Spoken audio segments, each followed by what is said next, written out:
The Hermetica, the lost wisdom of the pharaohs, the last words of thrice great Hermes, imbued with the medicine of immortality by the All-Master, be unseen and undiscovered by all those who will come and go, wandering the wastelands of life. Be hidden until an older heaven births human beings who are worthy of your wisdom. Having sounded this prayer over the works of his hands, Hermes was received in the sanctuary of eternity. Introduction. A forgotten spiritual classic. The Hermetica is a collection of writings attributed to Thoth, a mythical ancient Egyptian sage whose wisdom is said to have transformed him into a god. Thoth, who was venerated in Egypt from at least 3000 BCE, is credited with the invention of sacred hieroglyphic writing, and his figure, portrayed as a scribe with the head of an ibis, can be seen in many temples and tombs. He is the dispatcher of divine messages and recorder of all human deeds. In the Great Hall of Judgment, the afterlife court of the god Osiris, Thoth would establish whether the deceased had acquired spiritual knowledge and purity and so deserved a place in the heavens. Thoth was said to have revealed to the Egyptians all knowledge on astronomy, architecture, geometry, medicine, and religion, and was believed by the ancient Greeks to be the architect of the pyramids. The Greeks, who were in awe of the knowledge and spirituality of the Egyptians, identified Thoth with their own god Hermes, the messenger of the gods and guider of souls in the realm of the dead. To distinguish the Egyptian Hermes from their own, they gave him the title Trismegistus, meaning thrice great, to honor his sublime wisdom. The books attributed to him became collectively known as the Hermetica. Although largely unknown today, the writings attributed to Hermes Thoth have been immensely important in the history of Western thought. They profoundly influenced the Greeks and, through their rediscovery in 15th century Florence, helped to inspire the Renaissance, which gave birth to our modern age. The list of people who have acknowledged a debt to the Hermetica reads like a who's who of the greatest philosophers, scientists, and artists that the West has produced. Leonardo da Vinci, Dürer, Botticelli, Roger Bacon, Paracelsus, Thomas More, William Blake, Kepler, Copernicus, Isaac Newton, Sir Walter Raleigh, Milton, Ben Jonson, Daniel Defoe, Shelley and his wife Mary, Victor Hugo, and Carl Jung.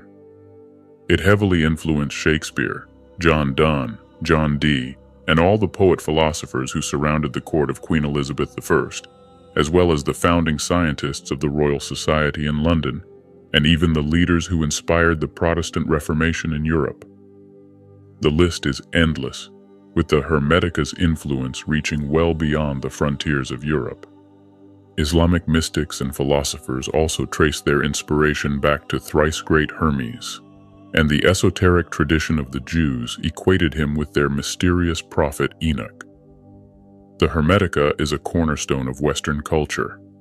In substance and importance, it is equal to well-known Eastern scriptures like the Upanishads, the Dhammapada, and the Tao Te Ching.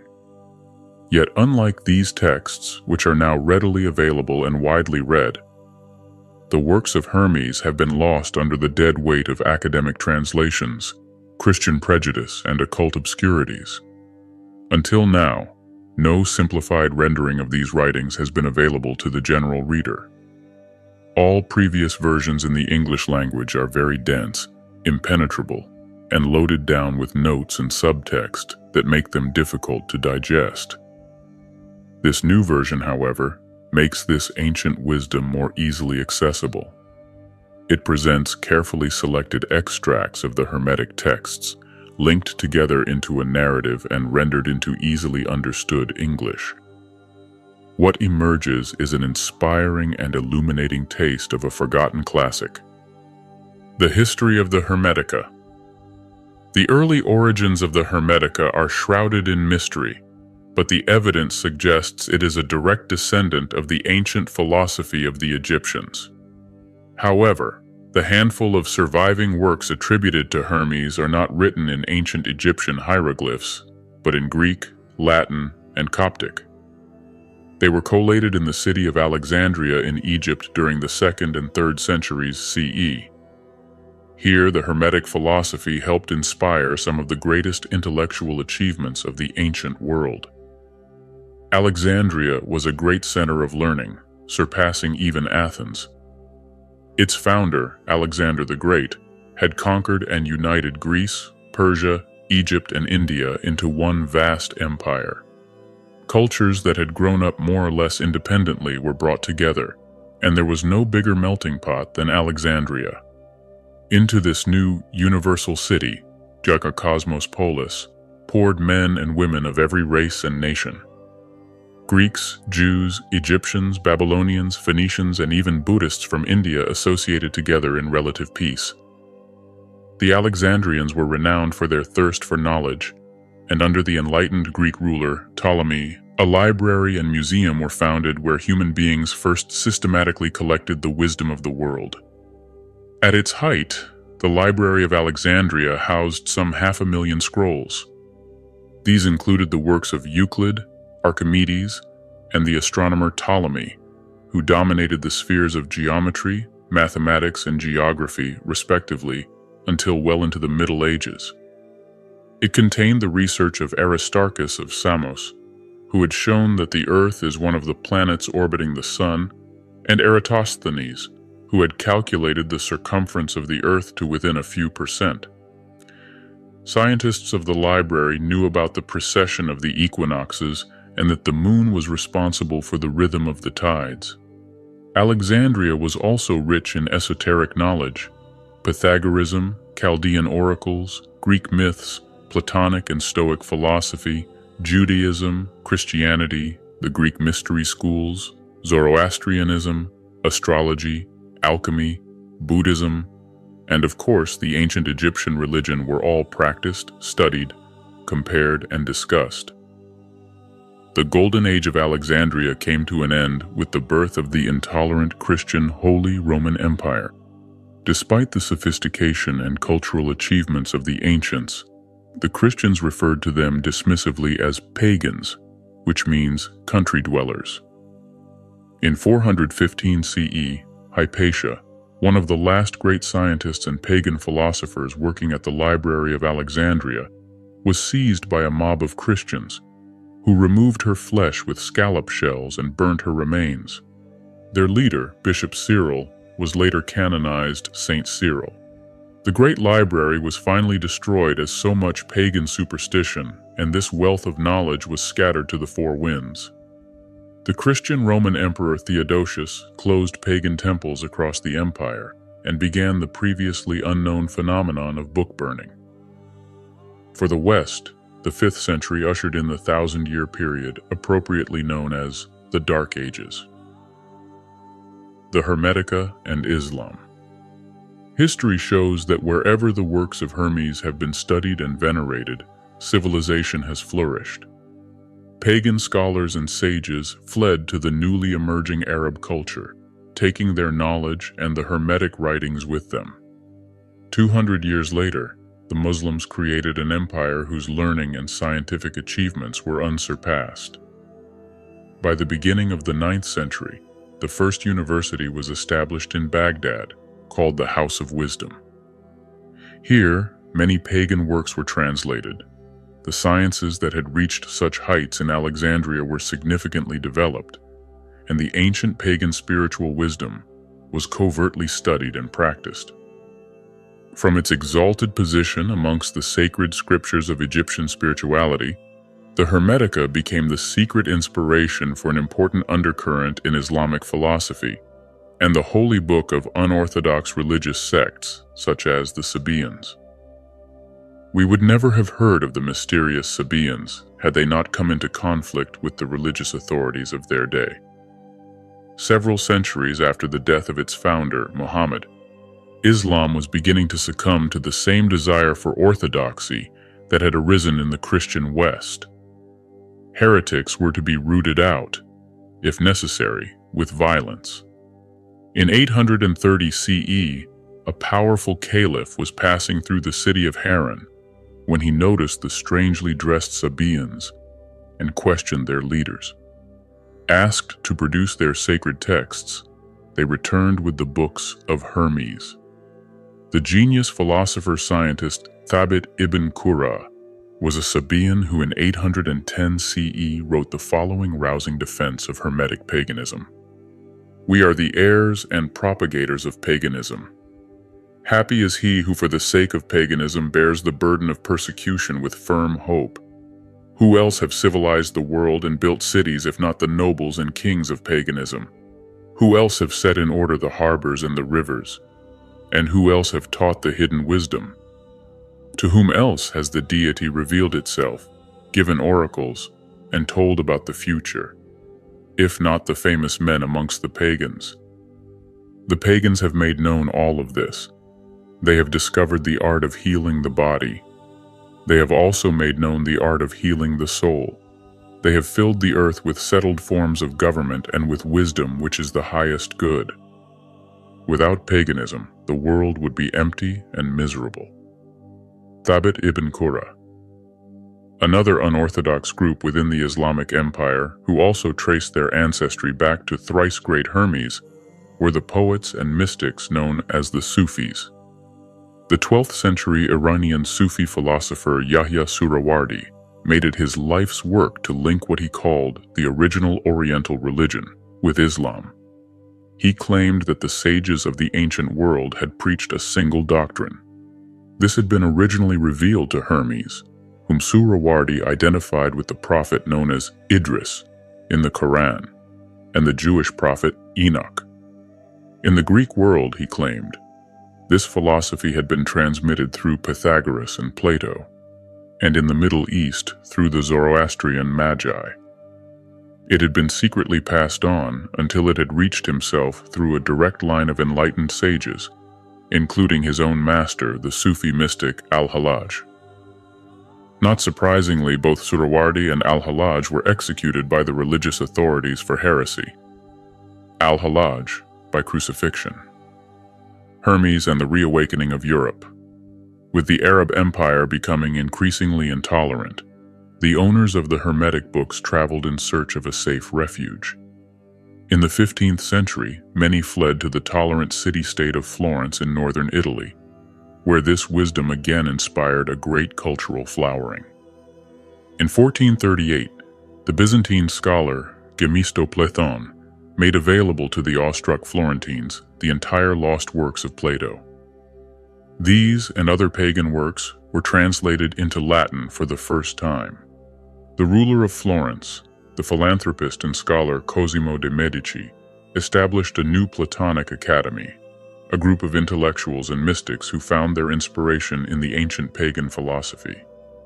It profoundly influenced great names like Leonardo da Vinci, Michelangelo, Botticelli, and Raphael, who began painting pictures of the ancient pagan gods. Botticelli's Venus and Mars, for example, was painted at a precise astrological moment as a talisman of occult radiance, capable of magically transporting the viewer to an altered state of spiritual awareness. Cosimo sent out agents to look for other lost pagan works that might still be awaiting discovery.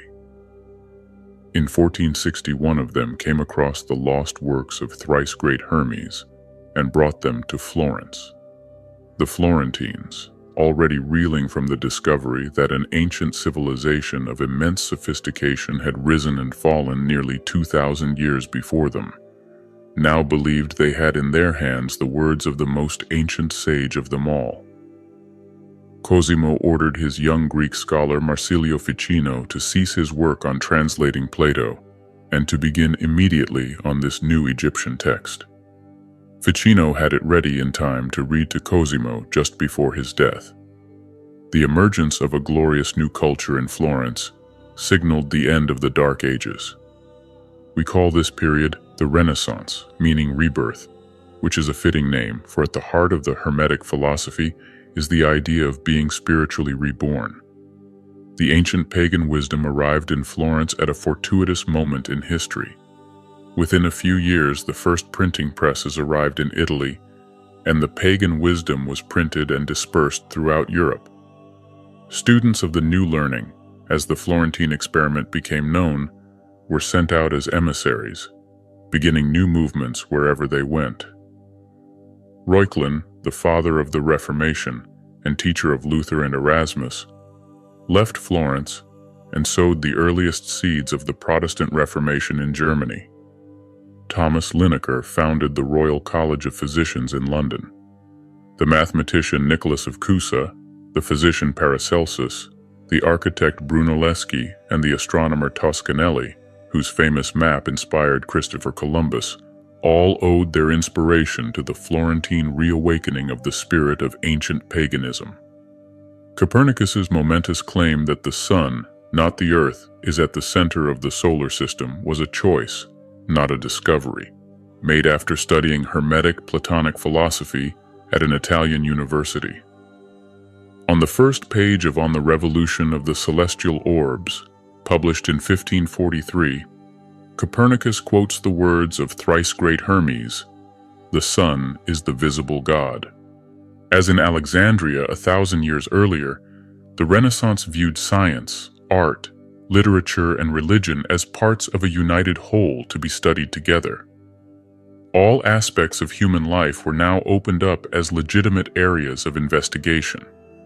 It was a situation that challenged the authorities of the Roman Catholic Church. And in 1492, with the aid of the King of France, they crushed the Republic of Florence. Although the heady days of the new academy were over, the suppression was too late to prevent the ripples of its influence expanding ever outwards.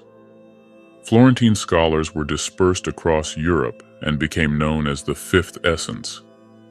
The taste for all things Italian, art, sculpture, fashion, literature, and philosophy was insatiable. Within less than 200 years, the Renaissance had conquered Europe. The unifying religion. In England, the works of Hermes had a profound effect on the circle of courtiers surrounding Elizabeth II. Sir Philip Sidney, Sir Walter Raleigh, John Donne, Christopher Marlowe, William Shakespeare, George Chapman, and Francis Bacon were all acquainted with the works of the Egyptian sage. Elizabeth's personal astrologer, whom she referred to as her philosopher, was the enigmatic Hermeticist John Dee. He was a brilliant mathematician and the first person to translate the complete works of Euclid into English.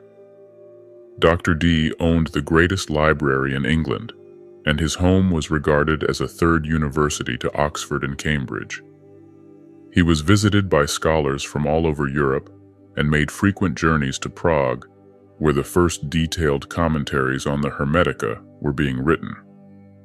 At this time, Prague was the capital of Bohemia, an enlightened republic where Hermetic scholars, Platonic philosophers, Jewish rabbis, and scientists of every nation found sanctuary at the court of Rudolf II. Europe was being ravaged by the wars of religion between Protestants and Catholics, and in Bohemia another way was proposed: Hermeticism. Evangelists of the new Egyptian religion of thrice great Hermes, such as Giordano Bruno, traveled extensively in Europe.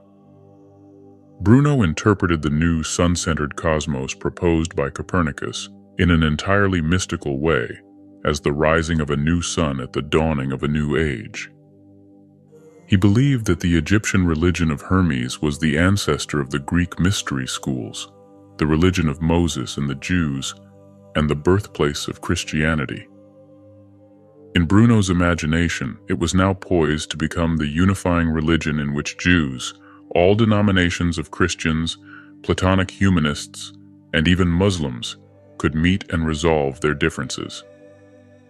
Bruno's courage and conviction was nowhere more clearly demonstrated than in his decision to return to Italy, where within a short time he was arrested by the Roman Catholic Church. He endured 8 years of torture, during which he refused to recant, and in 1600 was led out into the Square of Flowers in Rome and ceremonially burnt alive. The vision of a universal Hermetic religion was fated to fade, but its influence remained strong amongst visionaries and scientists.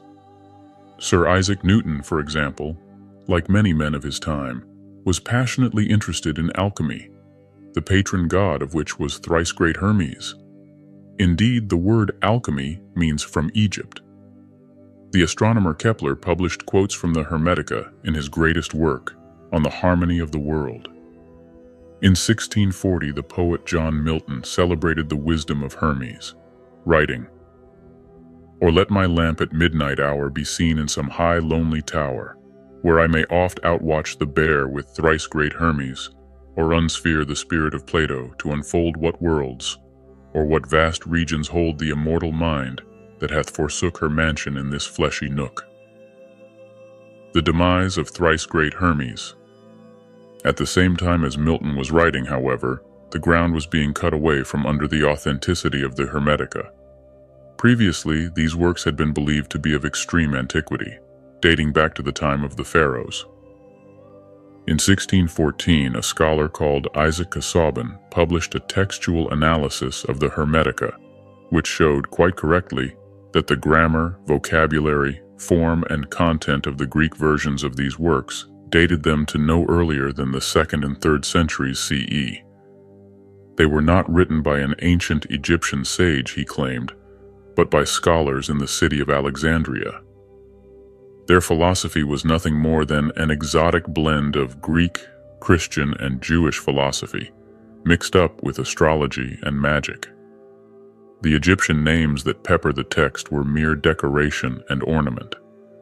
Casaubon was one of the most brilliant Greek scholars of his time, and, with the encouragement of the Christian status quo, his damning criticism was generally accepted. Casaubon had dealt the Egyptian sage a fatal blow, and the books of Hermes were destined to be forgotten as fakes and forgeries. In the modern world, we know from the actions of the tabloid press how one well-timed hatchet job can unjustifiably undermine someone's reputation for good. This is exactly what happened to thrice great Hermes. Casaubon was a fine scholar, but he was motivated by a hidden political agenda. The ultra-Orthodox James I was now on the throne of England, and he employed Casaubon and others to purge the magically inclined court of Elizabeth. Hermeticists like John Dee were ostracized. Later, Casaubon's son Merrick wrote a book which portrayed the great philosopher as a confused occultist. Dee died alone and forgotten. Nonetheless, some of Casaubon's claims regarding the Hermetica are true. The books of Hermes are undoubtedly the products of many authors, not one ancient sage, and they were certainly composed in the first few centuries of our era. Hermes was credited with these writings, even though we know they were the composite work of many scholars, but this does not discredit either them or Hermes. It was a common practice in antiquity for authors to ascribe their work to the god who gave them their inspiration. This was a mark of respect, not an attempt to deceive.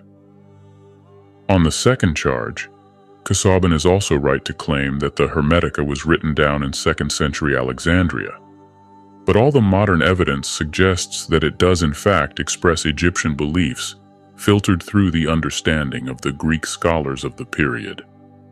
Even if all Casaubon's criticisms were correct, this would neither diminish the Hermetica's wisdom nor alter the fact that it has profoundly influenced some of the greatest minds in history. As old as the Christian Gospels and older than the Quran, it is one of the great sacred texts of the world. It is worthy of respect and study for these reasons alone. The wisdom of the Pharaohs. When Casaubon was writing, very little was actually known about ancient Egypt. The hieroglyphs themselves were not translated until 2 centuries after his death. Consequently, many modern scholars now believe that he was wrong to see the Hermetic philosophy as a 2nd century invention, especially since the discovery of the pyramid texts of Saqqara at the end of the last century. These hieroglyphs are over 5,000 years old, and yet contain doctrines that are identical to those expounded in the Hermetica. This suggests that the Hermetica may indeed contain the wisdom of the pharaohs, which scholars in 2nd century Alexandria reworked for a contemporary readership. The Hermetica contains passages reminiscent of Jewish, Christian, and Greek works, and Kybalion saw this as proof that the Hermetica is a forgery, created from a hodgepodge of these other philosophies. Alexandria was such an eclectic environment that this is plausible. The ancients themselves believed, however, that these traditions were influenced by the Egyptian philosophy contained within the Hermetica. The Jews lived for many years in exile in Egypt, and their greatest prophet Moses was brought up as an Egyptian. Many early Christians lived in Egypt, and the Greeks were in awe of the Egyptians, compared to whom they felt like children. The ancient Greek historian Herodotus writes, "The Egyptians are religious to excess, beyond any other nation in the world. They are meticulous in everything which concerns their religion." It was only, if I may put it so, the day before yesterday that the Greeks came to know the origin and form of the various gods. The names of all the gods came to Greece from Egypt, for the names of all the gods have been known in Egypt from the beginning of time. Herodotus. Kybalion particularly claims that the Hermetica plagiarized the Timaeus, a work written by the Greek philosopher Plato in the 5th century BCE. Like the Hermetica, it includes the doctrines of astrology and reincarnation. Yet, these ideas played no part in early Greek religion, so where did they come from? The answer is ancient Egypt. Over 100 years before Plato, the Greek sage Pythagoras had set out on a journey to acquire the knowledge of the world. This led him to Egypt, where he spent 22 years in the temples being initiated into the religion of the Egyptians. According to the ancient Greek scholar Diogenes Laertius, Plato purchased 3 books of Pythagorean doctrines based on Egyptian wisdom, and these he adapted into the Timaeus. The similarities between the works of Plato and the Hermetica are not surprising, therefore, since many of Plato's ideas were direct descendants of ancient Egyptian philosophy. The Hermetica and early Christianity. Hermetic philosophy also influenced Christianity through the Alexandrian Church Fathers, St. Clement and St. Origen, who synthesized pagan and Christian religious doctrines. It is due to such theologians that the Hermetic concept of the Word is found in the opening verse of the Gospel of John. "In the beginning was the Word." Hermes Thoth was known to the ancients as the scribe of the gods and master of the Word. In the Hermetica, God utters a word which calms the chaotic waters of creation. The Word is even called the Son of God. In Christianity, Jesus Christ, who is also called the Son of God, is identified as an embodiment of the power of the Word. St. Augustine of Hippo, the influential 4th century theologian who was familiar with the works of Hermes, writes, "That which is called the Christian religion existed among the ancients, and never did not exist, from the beginning of the human race until Christ came in the flesh, at which time the true religion which already existed began to be called Christianity." St. Augustine, Retractions. The influence of the Hermetica on early Christianity is beyond doubt.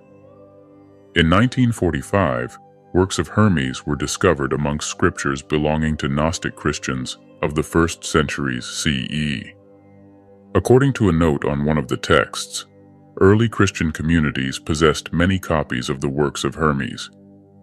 Just a few yards from the place where these scriptures were found are ancient Egyptian tombs. These were inhabited by early Christian hermits such as St. Pachomius, the founder of the first Christian monastic communities.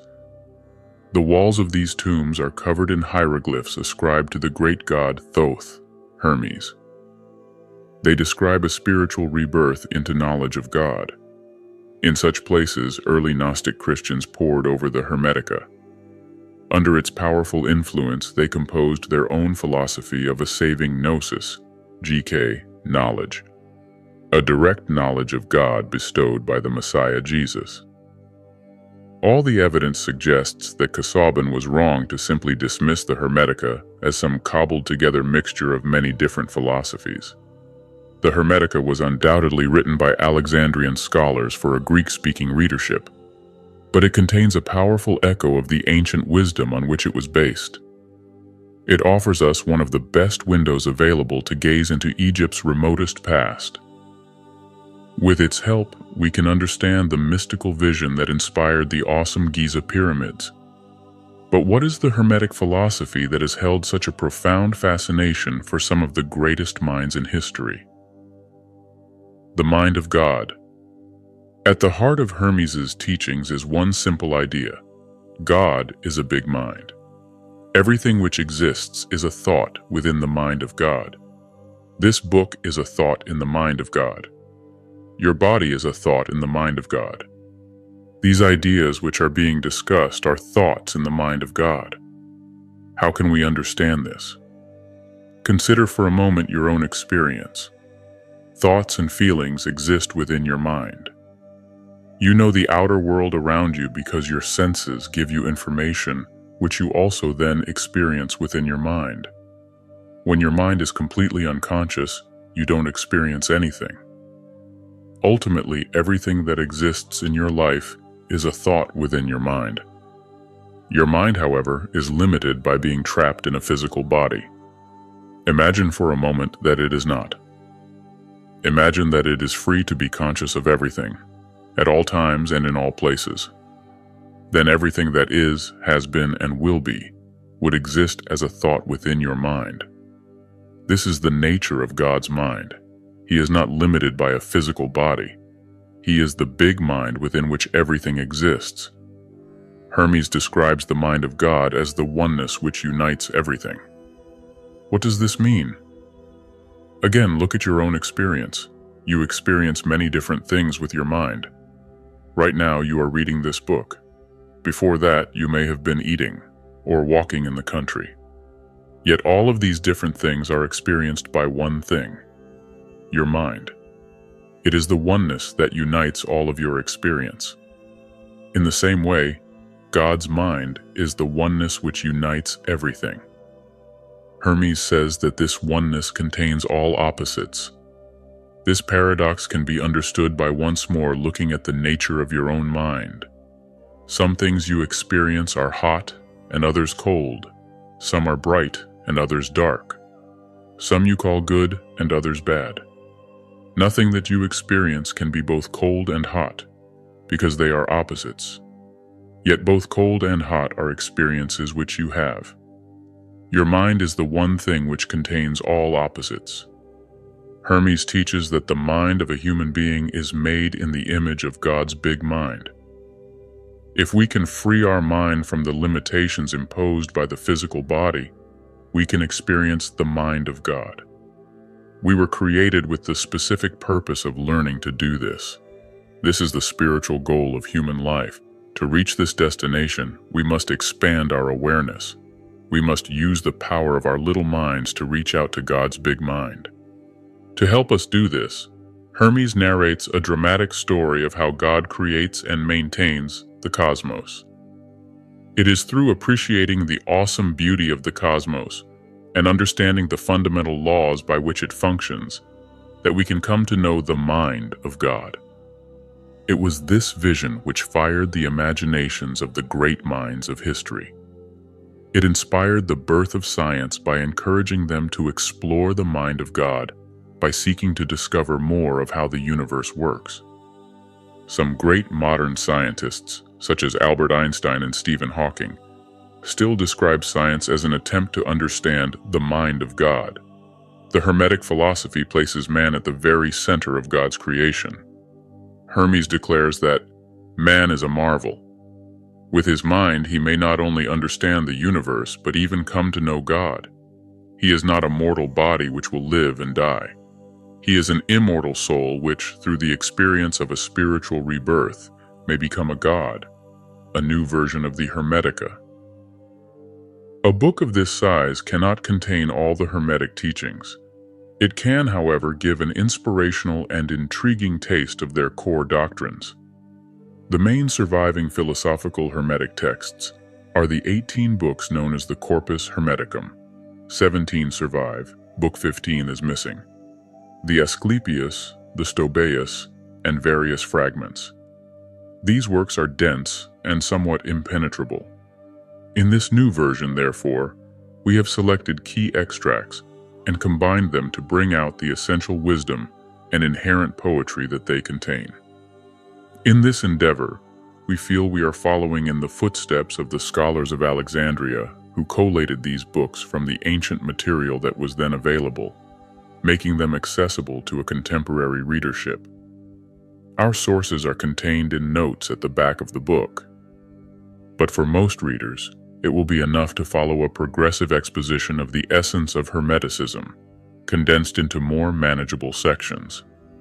Like many Greek texts, the Hermetic teachings are often presented in the form of dialogues between teacher and pupil. The voices change in the different texts, which can be confusing, so we have chosen to avoid this device and simply present a monologue by Hermes addressed to the reader. Although we have used the familiar term God in the explanatory notes which accompany each chapter, we have avoided this term in the text itself. Instead, we have used Atum, one of the ancient Egyptian names for the Supreme One God. We felt that using this unfamiliar Egyptian name would allow the reader the opportunity to build up their own conceptual picture of what Hermes means by the term, free of any associations they may have with the word God. It is a daunting task to present a new version of any work that is written in a foreign language and uses a distinct and unique conceptual vocabulary. Approaching a text which is also of extreme antiquity and has already been through the hands of a number of translators is doubly difficult. In Book 16th of the Corpus Hermeticum, Hermes writes, "My teachings will seem more obscure in times to come when they are translated from our Egyptian mother tongue into that of the Greeks. Translation will distort much of their meaning. Expressed in our native language, the teachings are clear and simple, for the very sound of an Egyptian word resonates with the thing signified by it. All possible measures should be taken to prevent these holy secrets being corrupted by translation into Greek, which is an arrogant, feeble, showy language, unable to contain the cogent force of my words. The Greek language lacks the power to convince, and Greek philosophy is nothing but noisy chatter. Our Egyptian speech is more than talk. Its utterances are replete with power. In the ancient Egyptian language, the sound of a word had a magical power which complemented its meaning, a view of language which we unconsciously retain when we talk of spelling a word. Translation inevitably means that we have lost this original power and clarity.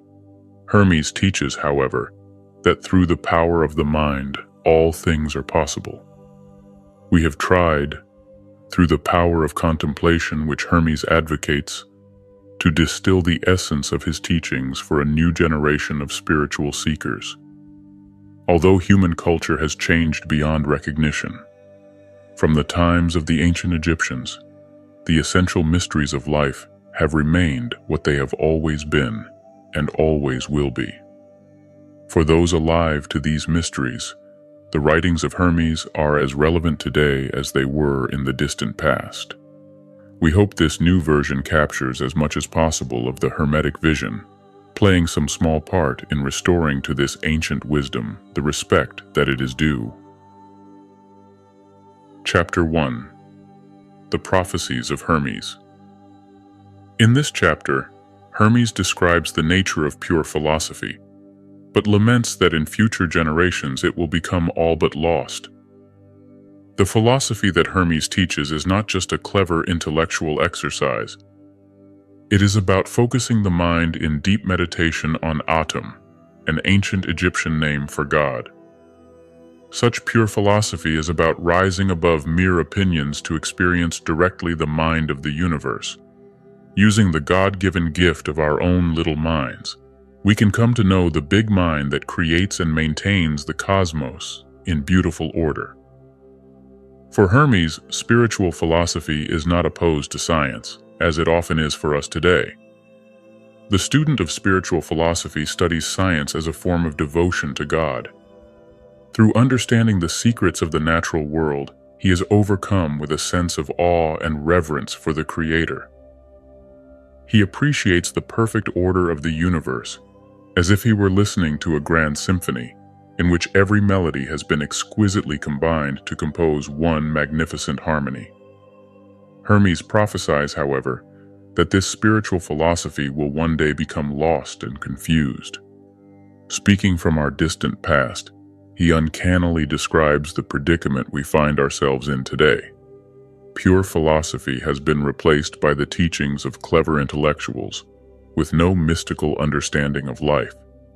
People have ceased to see the universe as a source of wonder, and no longer revere it as the work of God. Spirituality has come to be dismissed by science as primitive superstition. The profound wisdom of the ancient Egyptians is thought of as a dead religion, and as little more than an archaeological curiosity. Hermes foretells that Egypt, once the home of spirituality, will become a desolate place deserted by the gods. Out of compassion for future generations, Hermes writes his wisdom in books and orders them to be hidden. Like a time capsule of truth, Hermes's vision waits for its chance to awaken future generations who are lost and bewildered by life, people such as ourselves. The prophecies of Hermes. Pure philosophy is spiritual striving through constant contemplation to attain true knowledge of Adam, the one God. But speaking now in prophecy, I say that in times to come, no one will pursue philosophy with single-mindedness and purity of heart. Those with a grudging and ungenerous temperament will try and prevent men discovering the priceless gift of immortality. Philosophy will become confused, making it hard to comprehend. It will be corrupted by spurious speculation. It will be entangled with bewildering sciences like arithmetic, music, and geometry. The student of pure philosophy studies the sciences, not as fanciful theories, but as devotion to Atum, because they reveal a universe perfectly ordered by the power of number. Because measuring the depths of the sea and forces of fire and magnitudes of physical things leads to a reverent awe at the Creator's skill and wisdom. Because the mysteries of music bear witness to the unsurpassed talent of the supreme artist who has beautifully harmonized all things into a single whole, suffused with sweet melodies. To simply love Autumn in thought with singleness of heart, and to follow the goodness of his will. This is philosophy, unsullied by intrusive cravings for pointless opinions. But I foresee that in times to come, clever intellectuals will mislead the minds of men, turning them away from pure philosophy. It will be taught that our sacred devotion was ineffectual, and the heartfelt piety and assiduous service with which we Egyptians honor Atum was a waste without reward. Egypt is an image of the heavens, and the whole cosmos dwells here, in this its sanctuary. But the gods will desert the earth and return to heaven, abandoning this land that was once the home of spirituality. Egypt will be forsaken and desolate, bereft of the presence of the gods. It will be overrun by foreigners who will neglect our sacred ways. This holy land of temples and shrines will be filled with corpses and funerals. The sacred Nile will be swollen with blood, and her waters will rise, utterly fouled with gore. Does this make you weep? There is worse to follow. This land, that was a spiritual teacher to all humankind, which loved the gods with such devotion that they deigned to sojourn here on earth, this land will exceed all others in cruelty. The dead will far outnumber the living, and the survivors will be known as Egyptians by their language alone, for in their actions they will be like men of another race. O Egypt, nothing will remain of your religion but an empty tale, which even your own children will not believe. Nothing will be left to tell of your wisdom but old graven stones. Men will be weary of life, and will cease seeing the universe as worthy of reverent wonder. Spirituality, the greatest of all blessings, will be threatened with extinction, and believed a burden to be scorned. The world will no longer be loved as an incomparable work of Atum, a glorious monument to his primal goodness, an instrument of the divine will to evoke veneration and praise in the beholder. Egypt will be widowed. Every sacred voice will be silenced. Darkness will be preferred to light. No eyes will raise to heaven. The pure will be thought insane, and the impure will be honored as wise. The madman will be believed brave, and the wicked esteemed as good. Knowledge of the immortal soul will be laughed at and denied. No reverent words worthy of heaven will be heard or believed. So I, thrice great Hermes, the first of men to attain all knowledge, have inscribed the secrets of the gods in sacred symbols and holy hieroglyphs on these stone tablets, which I have concealed for a future world that may seek our sacred wisdom. Through all-seeing mind, I myself have been the witness of the invisible things of heaven, and through contemplation come to knowledge of the truth. This knowing I have set down in these writings. Chapter 2. The Initiation of Hermes. In this chapter, Hermes describes a mystical vision of the creation of the cosmos, upon which all his later teachings are based. Hermes derives his wisdom from a dramatic mystical revelation. While his mind is alert, yet still and empty, he hears God speaking to him. Hermes asks to be shown the true nature of reality, and suddenly everything begins to change before him. In a mysterious vision, he witnesses the creation of the world. This vision is not meant to be understood intellectually, but contemplated like images from a dream. However, we can explore a little of its deep meaning. Hermes' first experience is of an all-embracing divine light, which as he watches, casts a shadow like dark, restless water.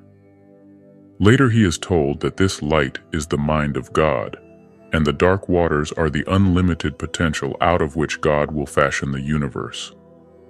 This is a mystical vision of the first act of creation, remarkably similar to the modern scientific theory of the Big Bang.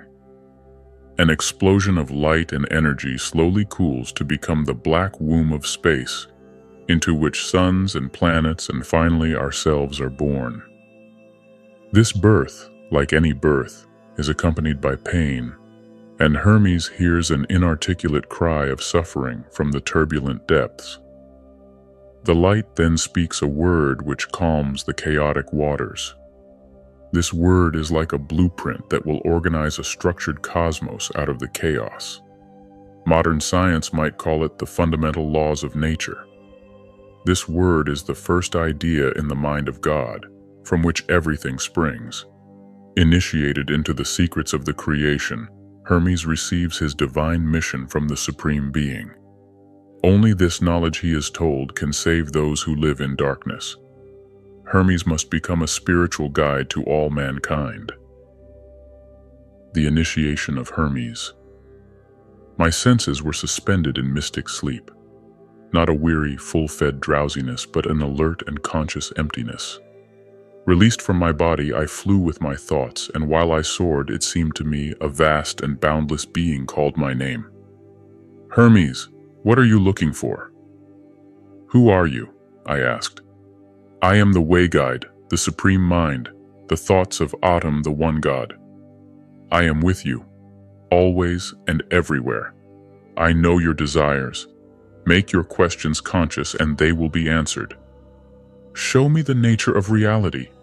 Bless me with knowledge of Atum, I begged. Suddenly everything changed before me. Reality was opened out in a moment. I saw the boundless view.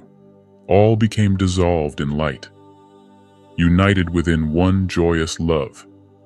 Yet the light cast a shadow, grim and terrible, which passing downwards became like restless water, chaotically tossing forth spume like smoke. And I heard an unspeakable lament, an inarticulate cry of separation. The light then uttered a word which calmed the chaotic waters. My guide asked, "Do you understand the secrets of this vision? I am that light, the mind of God which exists before the chaotic dark waters of potentiality." My calming word is the Son of God, the idea of beautiful order, the harmony of all things with all things.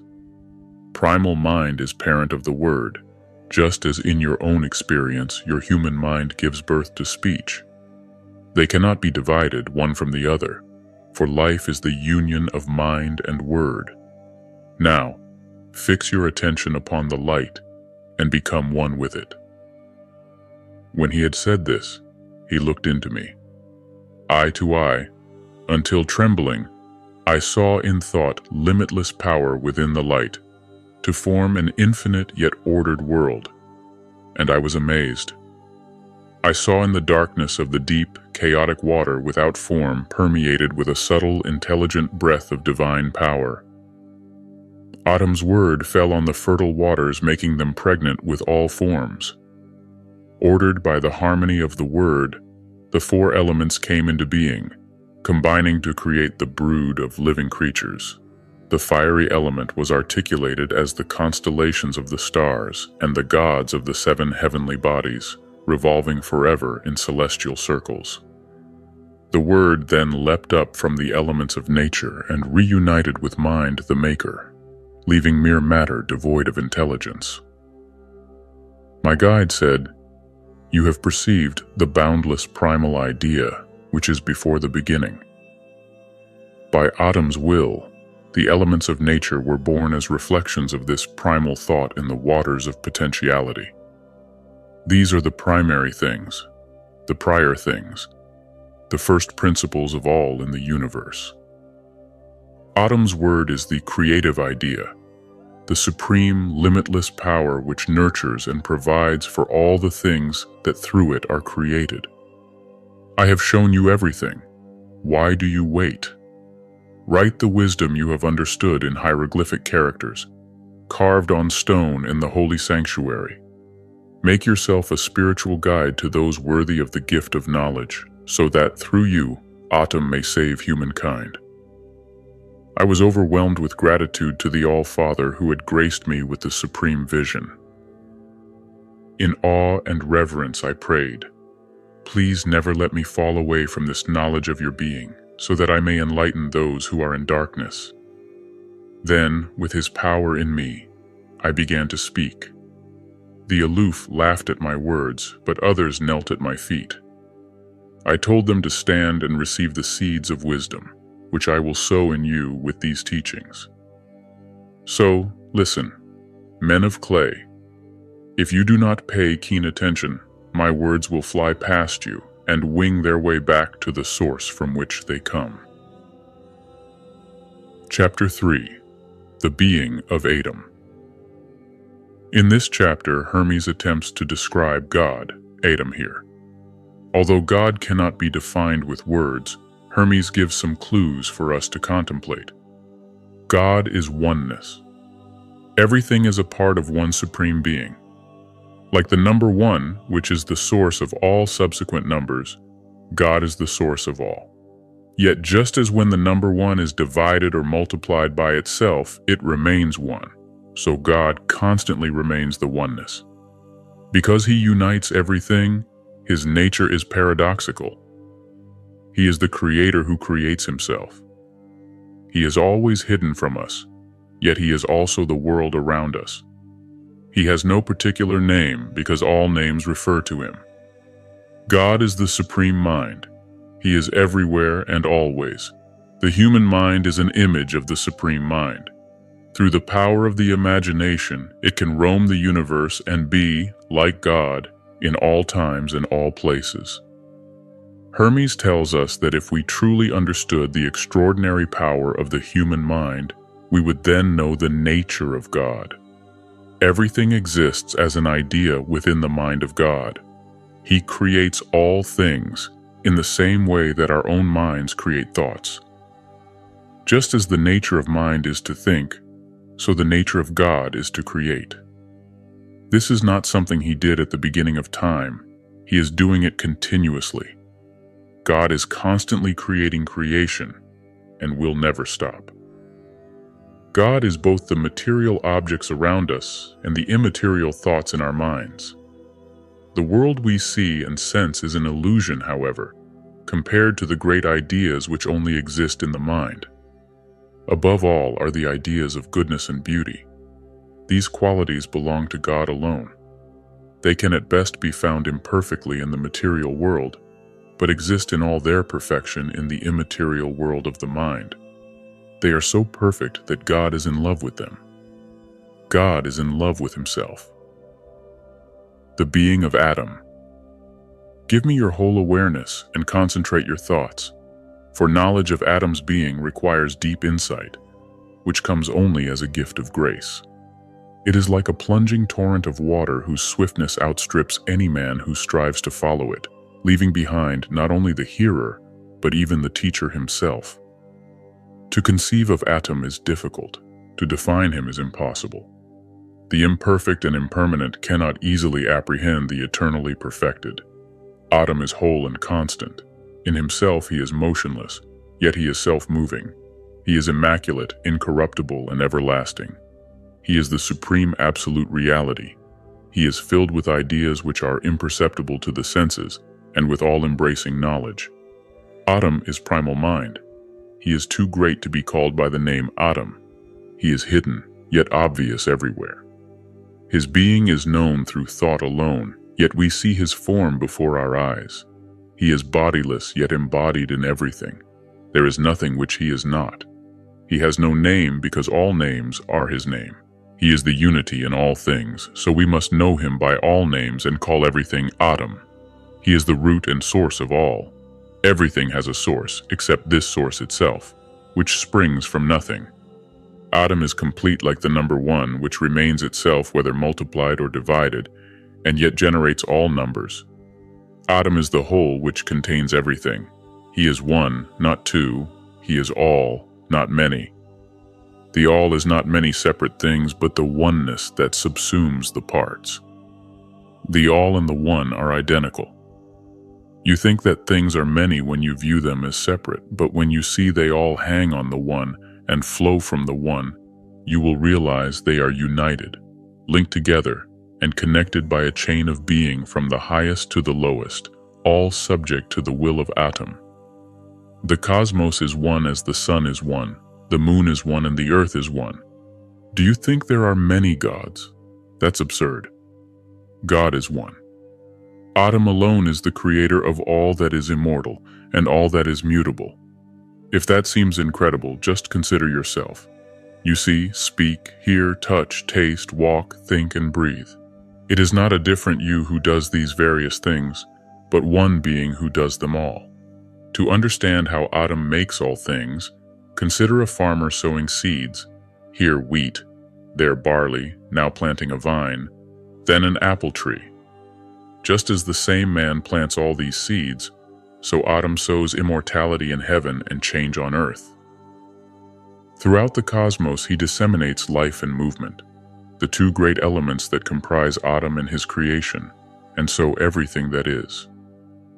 Atom is called Father because he begets all things, and from his example, the wise hold begetting children the most sacred pursuit of human life.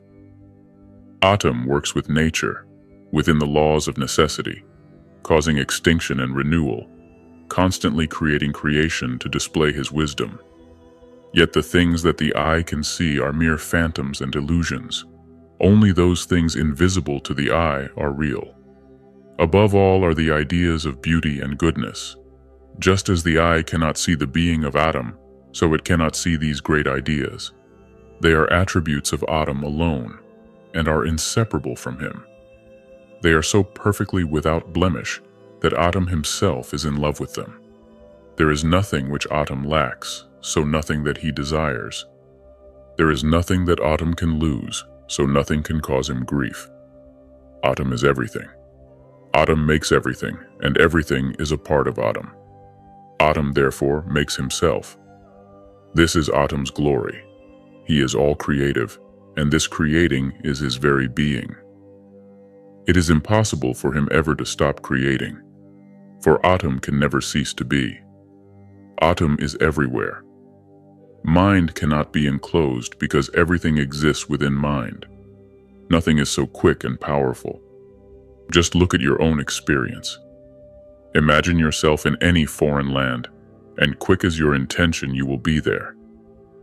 Think of the ocean, and there you are. You have not moved as things move, but you have traveled, nevertheless. Fly up into the heavens, you won't need wings. Nothing can obstruct you, not the burning heat of the sun or the swirling planets. Pass on to the limits of creation. Do you want to break out beyond the boundaries of the cosmos? For your mind, even that is possible. Can you sense what power you possess? If you can do all this, then what about your Creator? Try and understand that Atom is mind. This is how he contains the cosmos. All things are thoughts which the Creator thinks. Chapter 4. Contemplate Creation. In this chapter, Hermes teaches us how to see God by contemplating his creation. When we look at the world only with our physical eyes, God is nowhere to be seen. But if we look with our thoughts, we see with spiritual understanding. Suddenly, God is everywhere. In this ecstatic state, everything we see and touch is known to be a part of God, and we understand that God's whole purpose in creating the world was so that through it, we could see him.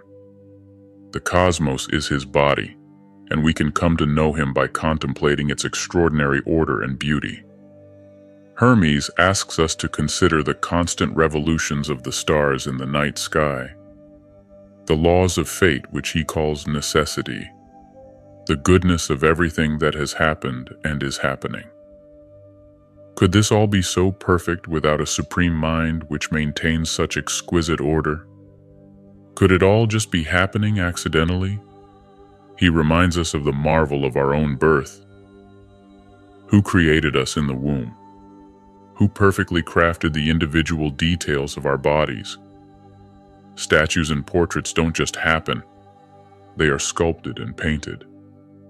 Surely such a work of art as beautiful and complex as our own physical forms must be the work of a master craftsman. The modern view is that we are a creation of the laws of nature. Hermes would not disagree with this. He would simply ask, who decreed these laws? He is trying to return us to a childlike sense of awe in the face of the wonders of life. The world is a miracle, yet we take it for granted. If we take the time to reflect, it becomes obvious that we are surrounded by profound mysteries. The universe is a gigantic work of art, signed by an unknown master. Humble amazement is a prerequisite for coming to know God. Contemplate creation.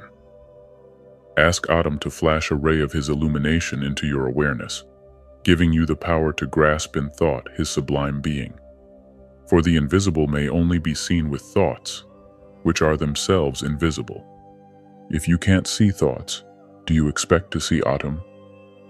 Look with your mind, however, and he will appear to you, manifesting himself without reservation throughout the whole universe, so that you may see his image with your eyes and hold it with your two hands. Do you think Atom is invisible? Don't say that. Nothing is more visible than Atom. He created all things so that through them you could see him. This is Atom's great heart, that he manifests himself in everything. Everything can be known, including the insubstantial. Just as mind is known through thoughts, so Atom is known through his creation. Atum is the all-encompassing author of entirety, weaving everything into the fabric of reality. Because creation is visible, we can see the Creator, and this is the purpose of his creation. Since he is always creating, he can always be seen, so we should think and marvel, and realize that we are blessed with knowledge of our Father. To know Atom's being, contemplate him in thought. To see him with your eyes, look at the exquisite order of the cosmos, the necessity which governs everything you perceive, the goodness of all that has been and that is coming to be. Look at matter filled full with life and see Atom pulsating with all he contains. Contemplate the cosmos as his ancient body, which is ever prime and new. See the planets circling in eternal time. See the spiritual fire of the heavens turned to light by the sun and shed as goodness upon the world. See the ever-changing moon which governs birth, growth, and decay. See the constellation of the Bear, which never rises or sets, but stays ever a fixed point, an axle around which the circle of the zodiac revolves. See the comets, which are called prophet stars, for when some future fate awaits the world, they emerge for a few days from their invisible home below the circle of the sun. Who is it that maintains such exquisite order? The sun is the greatest god in the heavens, a king to whom all the others pay homage. Yet this mighty god humbly submits to have smaller stars circle above him. Who is it that he obeys with awe? Each star travels its appointed range of space. Why don't all stars run the same course? Who is it who has assigned to each its place? The Bear revolves around herself and carries around with her the whole cosmos. Who is it that appointed her this task? Who is it that fixed the earth and confined the sea within its shores? Someone must be the maker and master of all this. It couldn't just happen. All order must be created. It is only that which is out of measure which is accidental. Yet even disorder is subject to the master, who has yet to impose order upon it. If only it were possible to grow wings and soar into the air, poised between heaven and earth, you would see the solid ground, the flowing rivers, the wandering air, the penetrating fire, the circling stars, and the encompassing heavens. What joy to see all this, borne along by the one impulse, to perceive the unmoved mover moving in all that moves, he who is hidden, manifest through all his works. Consider for a moment how you were created in the womb. Think of that skillful workmanship and look for the craftsman who made such a beautiful godlike image. Who traced the circles of your eyes? Who pierced your nostrils, ears, and mouth? Who stretched your sinews and tied them fast? Who built your bones and wrapped your flesh with skin? Who separated your fingers and flattened your feet? Who shaped your heart and hollowed your lungs? Who made your beauty visible and concealed your guts within? How many crafts have been employed and how many works of art created to form one human being? Statues or portraits don't just happen without a sculptor or painter.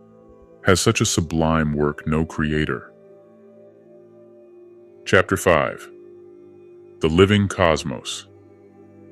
In this chapter, Hermes succinctly outlines the essence of his philosophical ideas and paints the picture of the cosmos as a living being, teeming with life. In the beginning, there is unity. Unity separates into two fundamental forces, which, like the negative and positive poles of a battery, generate everything. Hermes describes them as light and life, which become mind and soul. We experience them as thoughts and feelings. The oneness of God is both light and life. These two forces are the parents of the mind of the cosmos. This was experienced by Hermes in his original mystical vision as the Word which calmed the dark waters, the fundamental laws of nature which bring order to the chaos. The physical cosmos is a perfect reflection of this ordering principle, the mind of the cosmos. The mind of the cosmos, the Word, is in turn a reflection of God, just as a spoken word reflects the intention of its speaker. Since God is all goodness, the cosmos is therefore also good. Because the cosmos is made in the image of its creator, it too is an immortal living being. It is therefore impossible that any part of it can be dead. At its conception, it was filled with energy, which, as modern science has now proved, can neither be created or destroyed. Unlike the myriad forms that it passes through, energy itself is immortal. God is the source of this energy which, through the laws of nature, creates life. The cosmic mind receives energy from God and gives it to all the things within the cosmos. Through this process, the cosmos is completely saturated with soul, the life force. Everything in it is alive. Nothing is dead, not even so-called inanimate things. The cosmos is a great living being which in turn gives life to all the lesser beings it contains. It is the whole which nourishes its parts, like a parent caring for its children. The living cosmos. The primal mind, which is life and light, being bisexual, gave birth to the mind of the cosmos. The primal mind is ever unmoving, eternal and changeless, containing within it this cosmic mind which is imperceptible to the senses. The cosmos which sense perceives is a copy and image of this eternal cosmic mind, like a reflection in a mirror. First of all and without beginning is Atom. Second is the cosmos, made in his likeness. As the cosmos is a second God, it is also an immortal being, and because everything in the cosmos is a part of the cosmos, it is impossible that any part of it should die. The cosmos is all life. From its first foundations, there has never existed a single thing which was not alive. There is not, and has never been, and never will be, anything in the cosmos that is dead. Atom is light, the everlasting source of energy, the eternal dispenser of life itself. Once energy has been dispensed, its supply is governed by eternal cosmic laws. The cosmos has its being within the eternal energy from which all life issues, so it is impossible for it ever to stop or be destroyed. It is contained and bound together by the eternal life force. The cosmos dispenses this life to all the things within it. It has a twofold movement. Energy is infused into the cosmos from eternity, and it in turn infuses life into all things within it. Mind and soul are manifestations of light and life. Everything moves by the power of soul. The body of the cosmos within which all bodies are contained is completely saturated with soul. Soul is entirely illuminated by mind. Mind is totally permeated by Atom. Soul fills and encompasses the whole body of the cosmos. It gives life to the great and perfect living creature which is the cosmos, which in turn gives life to all the lesser living creatures it contains. The cosmos is the whole which generates and nourishes the parts, like a parent caring for its children. It receives its supply of goodness from Atom, and it is this goodness which is the true power of creation. The cosmos is the image of Atom, and since Atom is all goodness, the cosmos is also good. Chapter 6. The Circle of Time. In this chapter, Hermes explores the nature of time and change. Everything in the cosmos is constantly changing. Things are born, pass away, and come into existence again, like old plants dying each winter to return as new shoots each spring. All these changes, however, are governed by unchanging natural laws. In this way, therefore, it could also be said that the cosmos is essentially changeless. Time regulates the natural processes of change in the cosmos. It is measured by the recurring cycles of the stars and the sun, which revolve in fixed and permanent orbits. Unlike our modern picture of time as a straight line from the past to the future, Hermes sees time as a circle. We too actually measure time in circles, however. A day is a circle of time which begins again when the sun rises each morning. The year is a circle of time measured by the Earth's orbit around the sun. Vaster circles of time are expressed by the movements of the constellations of the stars. All of these cycles eventually bring things back to where they started. It is impossible to say where that is, however, for a circle has no starting point. You cannot say where it begins and where it ends. Hermes ultimately points to a deeper understanding of time. The past has gone and does not exist. The future has yet to happen and does not exist. The present moment passes so quickly that it has no permanence. Before we have even said now, the moment has gone. We can never catch the present, so in what way could it be said to exist? This mystical insight into the illusory nature of time is a way to glimpse the oneness of God, who exists beyond time. For God, there is no past, present, and future, only eternity. Freeing ourselves from the illusion of time is yet another way we can experience God. The circle of time. In a sense, the cosmos is changeless because its motions are determined by unalterable laws which cause it to revolve eternally without beginning and end. Its parts manifest, disappear, and are created anew, again and again in the undulating pulse of time. Through the process of time, life within the cosmos is regulated and maintained. Time renews all things in the cosmos by the circling process of change, measured by the heavenly bodies returning to their former positions as they revolve around the heavens. The present issues from the past, and the future from the present. Everything is made one by this continuity. Time is like a circle, where all the points are so linked that you cannot say where it begins or ends, for all points both precede and follow one another forever. Yet, there is an even deeper understanding. The past has departed and no longer is. The future has not arrived and is yet to be. Even the present does not last. So how can it be said to exist when it doesn't stay still for a moment? Chapter 7. The Gods. In this chapter, Hermes discusses the many powers through which God administers creation. To the ancient Egyptians, the night sky was seen as the body of the black goddess sprinkled with stars. In the Hermetica, she is known as the great goddess Destiny, whose unalterable laws are written in the unchanging star fields of the constellations. Against the background of these stars circle the planets.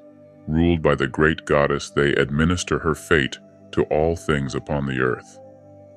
Although the constellations of the stars contain the destiny of everything, the 5 visible planets and the sun and moon are the forces which administer this destiny. Hermes therefore calls these powers gods. Destiny, working through the planetary gods, governs all of creation.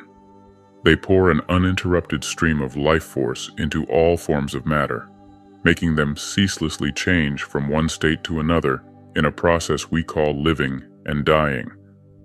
The gods are ruled by the goddess Destiny, who makes sure that all they do accords with God's will. The god Ra is the sun which sends down energy to the earth, whilst God is the hidden light which cannot be seen with the physical eyes because it is pure energy. Ra is the visible light placed at the center of our solar system. The sun is an image of God, and as God gives life to the whole universe, so the sun gives life to the animals and plants of the earth. The light of the sun nurtures nature in the same way that the light of God nurtures our souls. The gods. The mind of the cosmos created from fire and air, the 7 administrators who regulate destiny, the 5 visible planets and the sun and moon whose orbits encompass the world of the senses. These celestial powers, known by thought alone, are called the gods, and they preside over the world. They are ruled over by the goddess Destiny, who transforms everything according to the law of natural growth, creating from the permanent unchanging reality a permanently changing world. The heavenly bodies are governed by Atom, and from them flows into matter an uninterrupted stream of soul. Matter is like a fertile womb within which all things are conceived. All forms shape matter, and soul energy ceaselessly changes them, one into another. This process is directed by Atom, who infuses each form with soul in proportion to its standing in the scale of being. The earth is the storehouse of all matter, which it donates, and in return, it receives life from above. Ra, the sun, unites heaven and earth, sending down energy from above and raising up matter from below. He draws life to himself and gives forth life from himself, ceaselessly lavishing light on all. Ra benefits not only heaven, but even the hidden depths of the earth. Unlike Atom, the hidden light, who is only known in thought through attentive contemplation, Ra exists in space and time, and we may see him with our eyes, shining the brightest in the cosmos. Placed in the center and wearing the cosmos like a wreath around him, he lights up above and below. He lets the cosmos go on its way, but never lets it wander. For, like a skillful chariot driver, Ra has tied the cosmos to him, preventing it rushing off in disorder. And his controlling reins are rays of light. The sun is an image of the Creator who is higher than the heavens. Just as that supreme Creator gave life to the whole universe, Ra gives life to the animals and plants. His material body is the source of visible light, and if there be such a thing as a substance not perceptible to the senses, the light of the sun must contain that substance. Yet what it is or how it flows, only Atum knows. The sun continuously pours forth light and life. Ra nurtures all vegetation, gathering the first fruits produced by the power of his rays, as if in his mighty hands, bringing out sweet perfumes from the plants. In the same way, our souls, like heavenly flowers, are nurtured by the light of Atum's wisdom, and in return, we should use in his service all that grows within us. Chapter 8. The Hierarchy of Creation. In this chapter, Hermes summarizes his teachings on the way in which God creates and maintains the cosmos and all it contains. God creates an ordering principle, the mind of the cosmos. This ordering principle continually organizes chaotic matter into a beautifully ordered physical cosmos. Time is one of the principles by which the cosmos is ordered. The existence of time means that everything within the cosmos is constantly changing, but in a measured way. God is the goodness that creates life. The mind of the cosmos is the fundamental laws of nature, the permanent and unchanging principles which govern life. The physical cosmos is the beautiful order of nature within which life exists. Time is the governing principle of the cosmos which produces change. Constant change is the process of everything living and dying. The cosmic mind is an idea expressed by the mind of God. The physical cosmos is a thought expressed by the mind of the cosmos. At the heart of the cosmos is the life-giving sun, which is an image of the life-giving soul at the heart of every person. The hierarchy of creation. Atum creates the cosmic mind. The cosmic mind creates the cosmos. The cosmos creates time. Time creates change. The essence of Atum is primal goodness. The essence of the cosmic mind is permanent sameness. The essence of the cosmos is beautiful order. The essence of time is movement. The essence of change is life. Atum works through mind and soul. The cosmic mind works through immortality and duration. The cosmos works through turning and returning.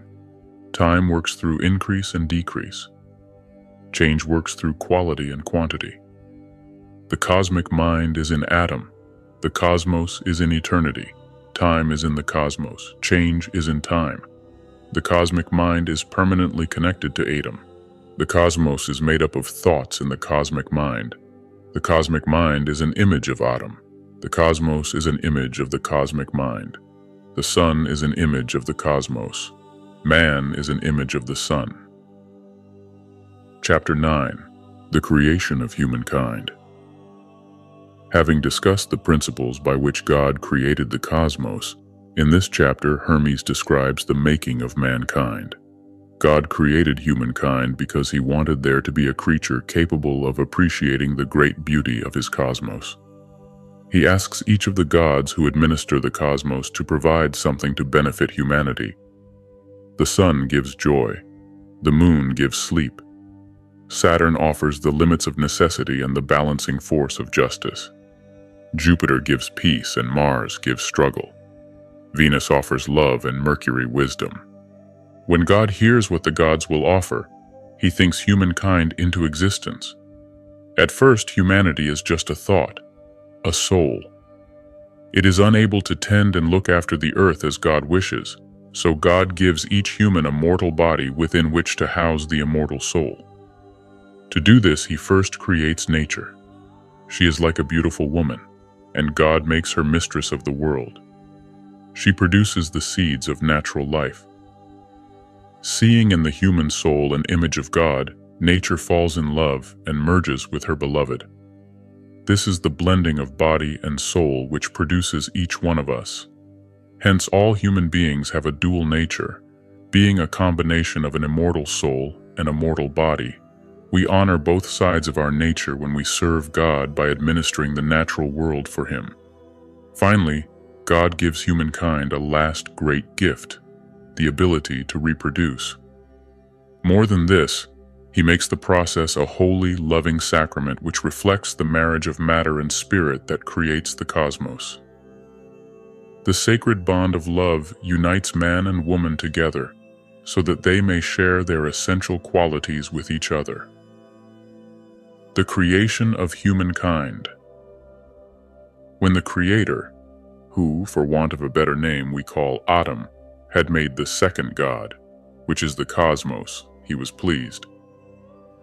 His creation was beautiful and wholly filled with goodness, and He loved it like His child. In His kindness, Atum wished for there to be a creature capable of appreciating the beauty of His creation. So by an act of will, He created humankind, to be an imitator of His divine wisdom and nurturing love. Atum asked each heavenly God in turn, "What can you provide for humanity, which I am about to create?"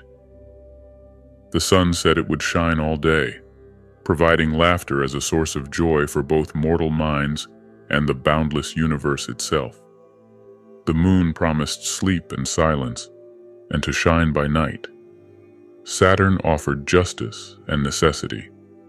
Jupiter gave peace and Mars struggle. Venus proffered love and pleasure. Mercury, who is also called Hermes, said, "I will make humankind intelligent. I will convey to them wisdom and knowledge of the truth. I will never cease to benefit all humanity." Atum was glad when he heard these words and gave the command that man should come into being. Mind, the All-Father, who is life and light, gave birth to humanity, which bore His own image, and He took delight in His offspring. Joined to the gods by a sense of kinship, humanity worshipped them with piety and holy thoughts, while for their part, the gods watch over humankind with concern and loving mercy. At first, man was solely eternal and spiritual, but Atum saw that his new creation could not tend the earth unless he sheltered him in a material envelope, giving man a mortal body as well as an immortal soul. So, Atum bade nature be, and from his voice came a woman's form, so lovely that the gods were smitten with her beauty. Atum made nature mistress of the world. She communed with herself, producing all kinds of seeds which Atum took hold of with his hands and scattered over the earth, who is the mother of all worldly things. Seeing in man a beautiful image of Atum, nature was filled with insatiable love. She clasped him to her, and they merged to become one in love. Mortal and eternal blended and mingled so that man may perform the demands of both sources of his nature. Firstly, to serve God, venerating and praising the things of heaven. Secondly, to assist and administer the things of earth, by tilling the soil, navigating the waters, building on the land, and by serving each other, that strongest of bonds that links the human race together. Then Atum, the master of generation, bestowed on humankind the sacrament of reproduction, full of affection and joy, gladness and yearning, and all the heavenly love that is his being. I would have to explain the nature of this compelling sacred bond that binds a man and woman together, were it not that each one of us, if we explore our innermost feelings, can experience it for ourselves. Contemplate that supreme moment, when each sex infuses itself with the other, one giving forth and the other eagerly embracing. At that moment, through the intermingling of the two natures, the female acquires male vigor, and the male is relaxed in female languor. This sweet sacramental act we celebrate is shared in secret, because if performed openly before impure eyes, the ignorant may mock, and the divine power manifesting in both sexes will shy away. Chapter 10. The Birth of Human Culture. In this chapter, Hermes describes how human beings became civilized and created culture under the guidance of the god Osiris and goddess Isis. As human beings slowly awoke to their surroundings, they looked around at their new home and gazed on the creation in awe and wonder. Looking upon the perfection of the cosmos, humanity felt the need to share in the pleasure of creativity. The Creator therefore ordered each of the planetary gods to share with mankind a part of their creative power. The Hermetica teaches that the universe will not be finished until mankind has played his part in the story. The arts and sciences invented by humanity complete the grand plan of destiny. Art completes what nature cannot finish. All those who cooperate with the will of the Creator apply their skill and knowledge to enhance the beauty of the cosmos. The ancient Egyptians believed that all the knowledge necessary for humanity's survival on Earth had been taught to their ancestors by Isis and Osiris. The goddess Isis taught people the arts of sowing and animal husbandry, ensuring that they did not starve, and she showed them the healing uses of herbs and medicine to care for the body. She taught people respect for the dead, how to wrap their bodies in bandages soaked in oil and spices, and to care for their memories with offerings of fruits and flowers. Osiris gave people laws and justice, and instituted the rites of worship that kept men humble and honest. He ordained the first priests who were trained to nurture men's souls through the proper use of philosophy and learning. Together, these parents of the human race were believed by the ancient Egyptians to have lifted their ancestors out of savagery. In life, Isis continued to look after humanity, and Osiris, the Lord of Souls, watched over the spirits of the dead. They were worshipped for thousands of years at temples all over Egypt until late Roman times. The birth of human culture. Humanity looked in awe upon the beauty and everlasting duration of creation. The exquisite sky flooded with sunlight. The majesty of the dark night, lit by celestial torches as the holy planetary powers traced their paths in the heavens in fixed and steady meter, ordering the growth of things with their secret infusions. Men looked with wonder and questioning, and, having observed the Maker's masterpiece, wanted to create things for themselves. Their father gave permission, so the gods who administer the cosmos each shared with humanity a part of their power. Since the world is Atum's handiwork, those who maintain and enhance its beauty are cooperating with the will of Atum by contributing their bodily strength in daily care and labor to make things assume the shape which his purpose has designed. Chance is movement without order, and skill is the force which creates order. The earth is kept in order by means of humanity's knowledge and application of the arts and sciences, for Atum willed that the universe should not be complete until man had played his part. Atum, the fabricator of the cosmos, graced the earth for a little time with our great father Osiris and the great goddess Isis, that they might give us the help we so much needed. They brought humanity divine religion and stopped the savagery of mutual slaughter. They established rites of worship in correspondence to the sacred powers of the heavens. They consecrated temples and instituted sacrificial offerings to the gods that were their ancestors. They gave the gifts of food and shelter. They taught men to swathe the decaying corpses of the dead. Having learnt Atum's secret laws, they became lawgivers to humankind. They introduced the mighty god of oaths as founder of pledges and good faith, and so filled the world with justice.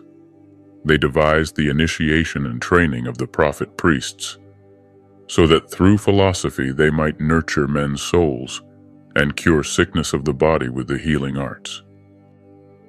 Chapter 11. Man is a marvel. In this chapter, Hermes discusses the nature of mankind and its special relationship with God. God, the cosmos, and man are the three great beings. The cosmos is an image of God, and man is an image of the cosmos. Each is made up of many parts, yet each is greater than the sum of these parts. Man was created to be a vehicle through which God could continue to bring order and beauty to the cosmos. All beings have soul, the life force, within them. But only human beings possess the power of mind, with which we can contemplate the cosmos and come to know God. Human beings are the meeting place of spirit and matter. We have therefore a dual nature. We are mind enclosed by a physical body. The human mind is an image of God's mind. It is immortal, eternal, divine, and free. The human body, on the other hand, is mortal and controlled by the laws of destiny which are governed by the stars. Hermes dares to suggest that this unique dual nature even places human beings above the gods. The gods, the heavenly bodies, are confined within their permanent orbits in the heavens and will never move beyond them. A human being, however, may both be on the earth and, through the power of his mind, ascend to the heavens. In the 20th century, we have used this power to journey literally to the stars and reach back through telescopes to see the origin of the universe. Being both spirit and matter, man is an intermediary between these two great principles. He is greater than beings who are merely mortal, and above those who are purely immortal. He shares in the creative power of God. He even, with his mind, creates gods in his own human image. Hermes concludes that man is a marvel, worthy of wonder and reverence, a sentiment that fueled the humanism of the Renaissance. The purpose of human life is to rise above our merely human nature and awaken our divine nature. Human beings have the unique potential to know God, and God's greatest wish is that we fulfill this potential. Man is a marvel. Atom is first, the cosmos is second, and man is third. Atom is one, the cosmos is one, and so is man. For like the cosmos, he is a whole made up of different diverse parts. The Maker made man to govern with him, and if man accepts this function fully, he becomes a vehicle of order in the cosmos. Man may know himself and so know the cosmos by being aware that he is an image of Atom and of the cosmos. He differs from other living things in that he possesses mind. Through mind he may commune with the cosmos, which is the second God, and by thought he may come to knowledge of Atom, the one God. The human body encloses pure mind, as if within a walled garden, which shelters and secludes it, so that it may live in peace. Man has this twofold nature. In his body he is mortal, and in his intelligence he is immortal. He is exalted above heaven, but is born a slave to destiny. He is bisexual, as his father is bisexual. He is sleepless, as his father is sleepless, yet he is dominated by carnal desires and lost in forgetfulness. Of all beings that have soul, only man has a twofold nature. One part, called the image of Atom, is single, undivided, spiritual, and eternal. The other part is made of the four material elements. One comes from the primal mind. It has the power of the Creator and is able to know Atom. The other is put in man by the revolution of the heavens. Man is the most divine of all beings, for amongst all living things, Atom associates with him only, speaking to him in dreams at night, foretelling the future for him in the flight of birds, the bowels of beasts, and the whispering oak. All other living things inhabit only one part of the cosmos: fishes in water, animals on the earth, birds in the air. Man penetrates all of these elements.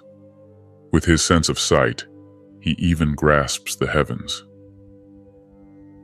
To speak without fear, human beings are above the gods of heaven, or at least their equal. for the gods will never pass their celestial boundaries and descend to earth. But a man may ascend to heaven, and what is more, he may do so without leaving the earth, so vast an expanse can his power encompass. By Atum's will, humankind is compacted of both divinity and mortality. He is more than merely mortal, and greater than the purely immortal. Man is a marvel, due honor and reverence. He takes on the attributes of the gods as if he were one of their number.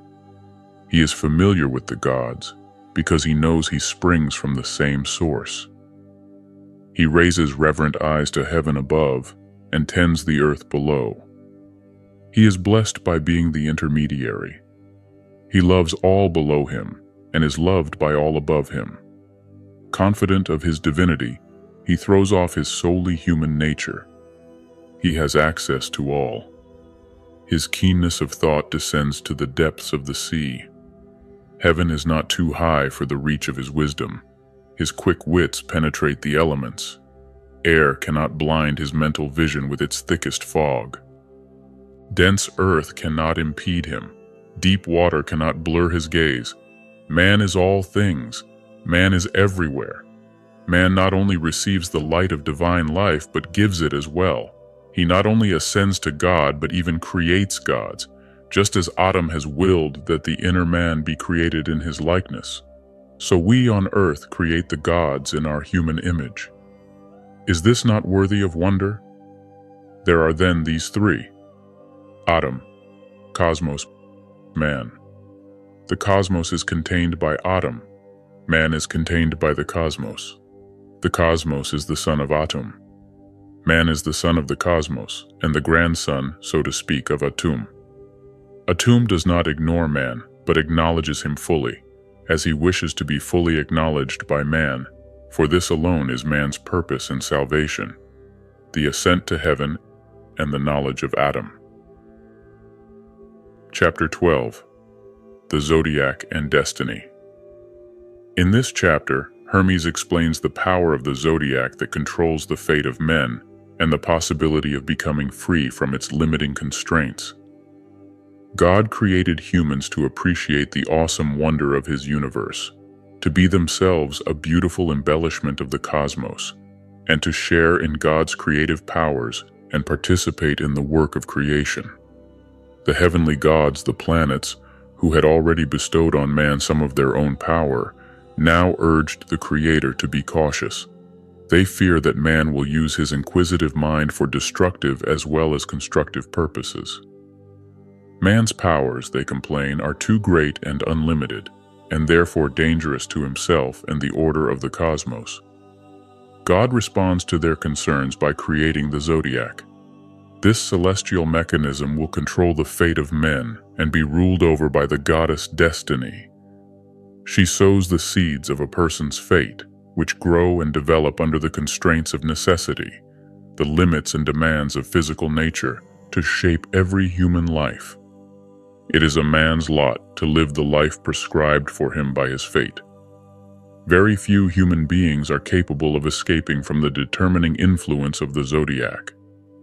Man's earthly life is controlled by the power of destiny, through the physical limitations of the mortal human body.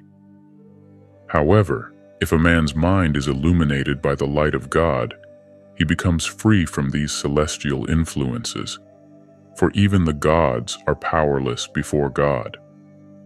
Hermes teaches that it is our duty not simply to acquiesce in our fate, but rather through intense contemplation of God, to rise above our merely mortal nature and awaken our immortal soul. The Zodiac and Destiny. When the Creator had created this beautifully ordered universe, he wanted to order the world also. So he sent down man, a mortal creature made in the image of an immortal being, to be an embellishment of the divine body of the cosmos. It is man's function to complete the work of Atum. He was made to view the universe with awe and wonder, and to come to know its maker. At first, the heavenly gods complained, saying, "You are being rash in creating humanity. They see with inquisitive eyes and hear what they have no right to hear. They reach out with audacious hands. They will dig up the roots of plants and investigate the properties of stones. They will dissect the lower animals, and one another also. They will seek to discover how it is that they are alive and what is hidden within. They will cut down the woods of their native land and sail across the sea to see what lies there. They will dig mines and search the uttermost depths of the earth. All this might be bearable, but they will do much more. They will press on to explore the world above, seeking by observation to discover the laws that govern the movements of the heavens. Atum replied, "I will build the zodiac, a secret mechanism in the stars, linked to unerring and inevitable fate. The lives of men, from birth to final destruction, shall be controlled by the hidden workings of this mechanism."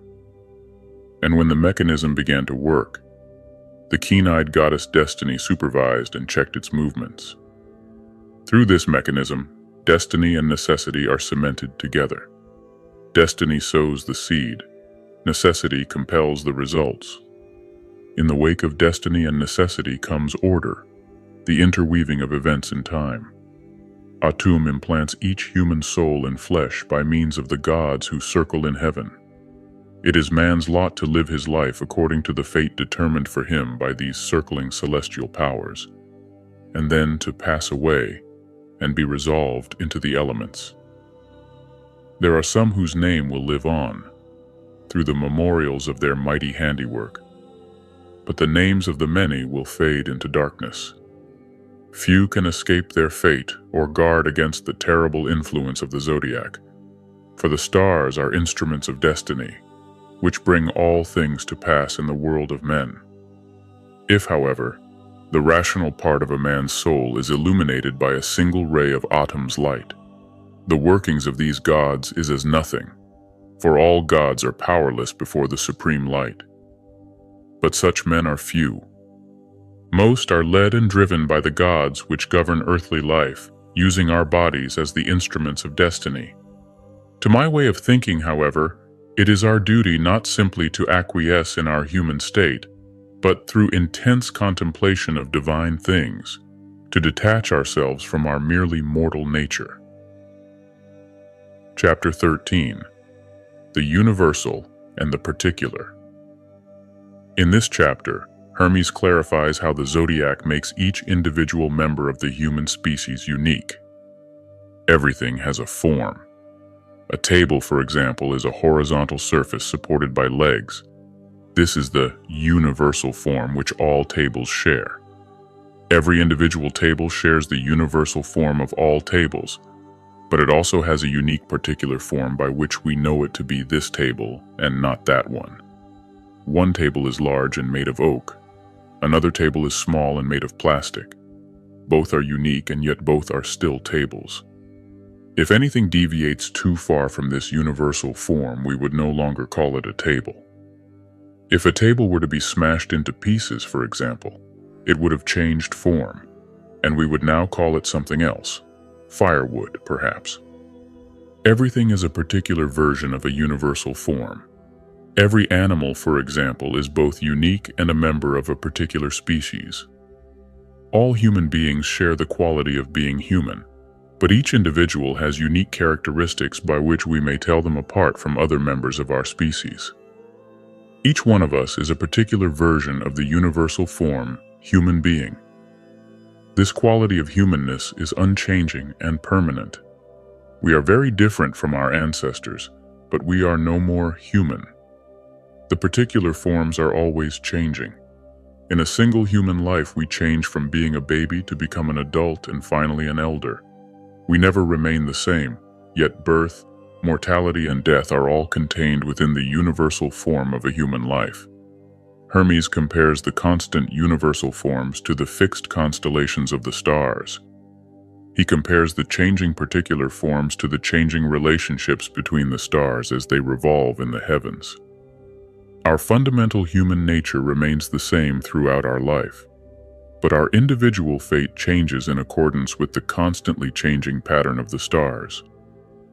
As in astrology, Hermes teaches that our individual destiny is created by the positions of the planets at our moment of birth. These are the gods who take charge of us, controlling our bodies and shaping our souls. The universal and the particular. Autumn arranged the constellations of the zodiac in harmony with the movements of nature, and charged them with producing all the forms of the animals. When these gods had used their different powers, there emerged four-footed beasts, creeping things, fishes and winged birds, grass and flowering herbs, all according to their different natures, and each containing the seed of the continuance of their species. Every living thing has its own unique form, given to it by the power of the zodiac. This form is appropriate to its species, yet each is individual. The human race, for example, shares a common universal form by which we know that a man is a man. Yet all human beings have a distinctly different particular form, of which no two are entirely alike. Each particular form is unique because it inhabits a unique time and place.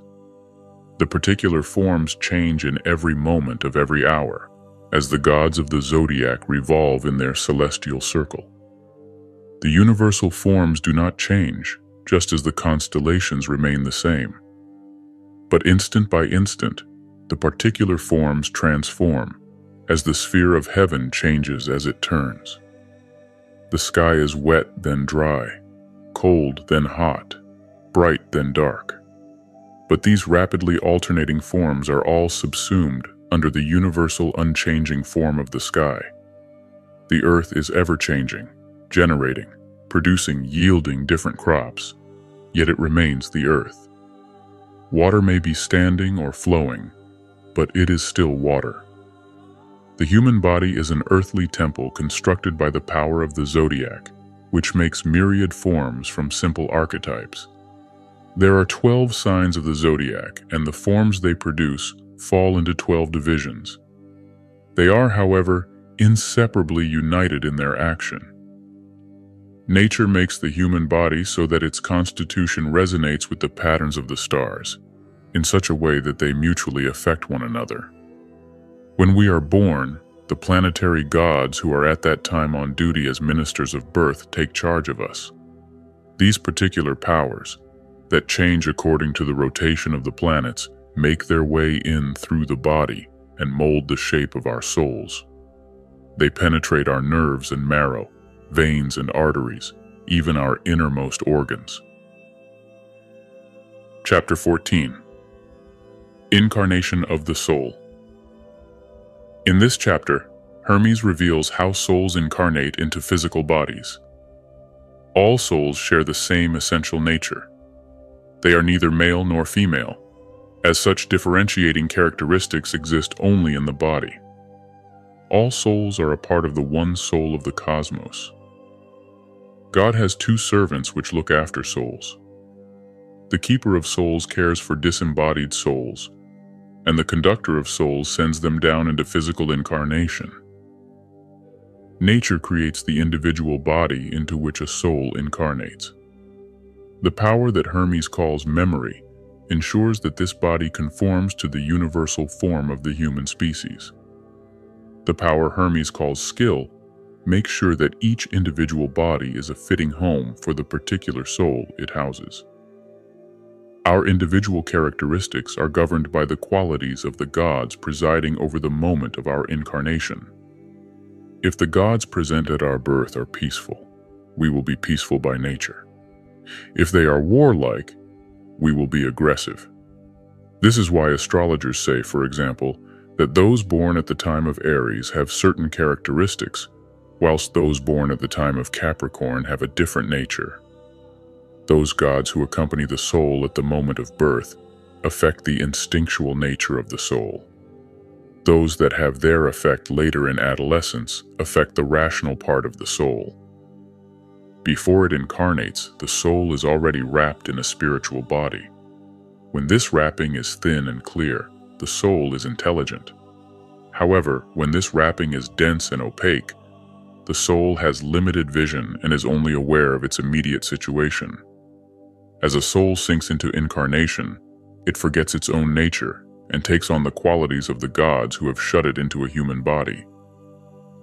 Hermes describes a vision of disembodied souls about to make their journey into a physical form. They are filled with fear and horror at the fate which awaits them. They cannot bear the prospect of such imprisonment. Incarnation of the soul. All souls are parts of one soul, which is the soul of the cosmos. Souls all have one nature. They are neither male nor female. Such differences of sex arise only in the body. In the world above, there are two gods who are servants of Adam's goodness, called the Keeper of Souls and the Conductor of Souls. The Keeper is in charge of disembodied souls. The Conductor sends down these souls from time to time into physical incarnation.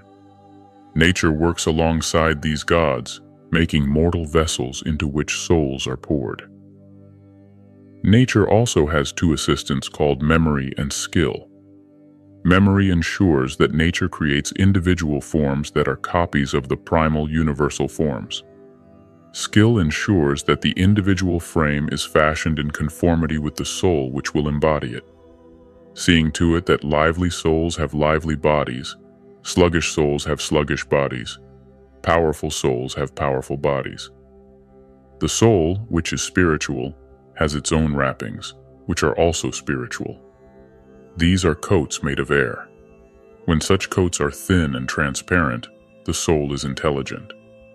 When they are dense and muddied, like the air in stormy weather, the soul cannot see far, but is only aware of its immediate predicament. The differences in character of the pharaohs are not determined by the nature of their soul, for all kingly souls are godlike, but by the gods that escort the soul into incarnation. Souls of such quality, that incarnate for so high a purpose, do not descend without attendants, for divine justice knows how to assign to each his due, even when exiled from the happy land. When the soul is accompanied by warlike gods, this pharaoh will wage war. When the gods are peaceful, he will maintain peace. When they are musical, he will make music. When they are just, he will rule wisely. When they are lovers of truth, he will be a philosopher.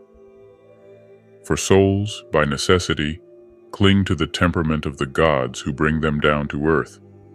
For when they sink into the human condition, they forget their own nature, and are conscious only of the disposition of those who have shut them in this mortal tomb.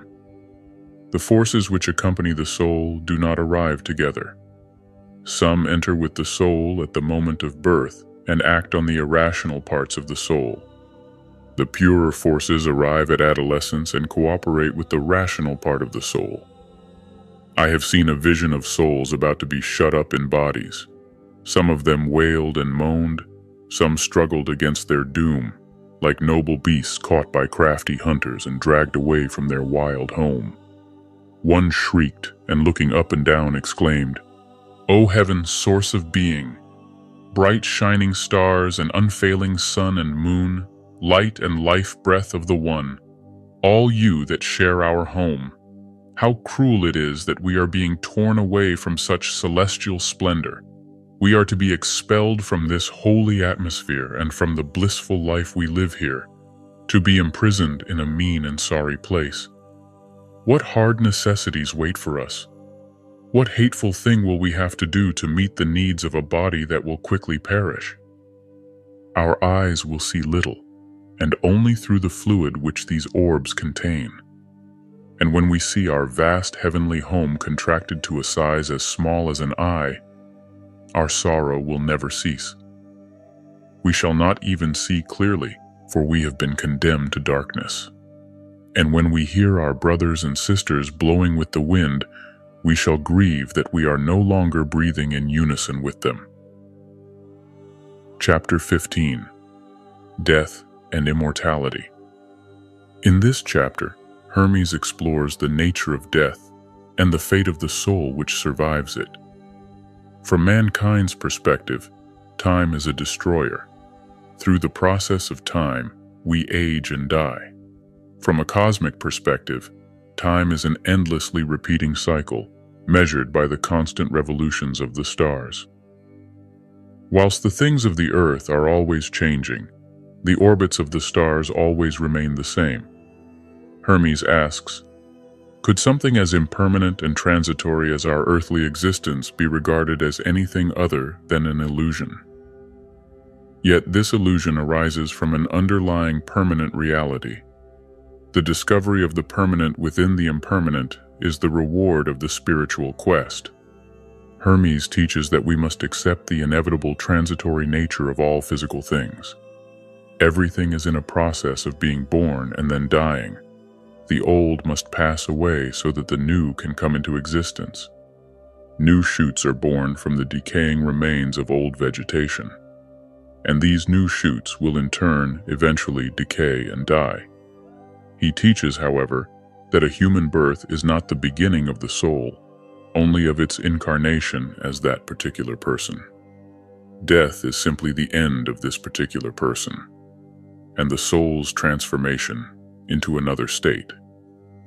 Death is just the discarding of a worn-out body. Most people are ignorant of this fact, and therefore needlessly fear death. After leaving the body at death, the individual soul is judged by the chief of the gods to see if it is pure and honorable. Pure souls are assigned to a heavenly realm. Ignorant souls fall once again into the material realms and are reincarnated. A soul which during its earthly life has come to know God will have become all mind. When it leaves the body, it takes on a body of light and is freed from all limitations. Such an enlightened soul has recognized that its essential nature is godlike, and on death it communes with God. It has run the race of purity and is now completely spiritual and divine. Such a soul has become a god. Death and immortality. The end of becoming is the beginning of destruction. The end of destruction is the beginning of becoming. Everything on earth must be destroyed, for without destruction, nothing can be created. The new comes out of the old. Every birth of living flesh, like every growth of crop from seed, will be followed by destruction. But from decay comes renewal through the circling course of the celestial gods and the power of nature, who has her being in the being of Atom. For man, time is a destroyer, but for the cosmos, it is an ever-turning wheel. These earthly forms that come and go are illusions. How can something be real which never stays the same? But these transitory, illusory things arise from the underlying permanent reality. Birth is not the beginning of life, only of an individual awareness. Change into another state is not death, only the ending of this awareness. Most people are ignorant of the truth and therefore afraid of death, believing it to be the greatest of all evils.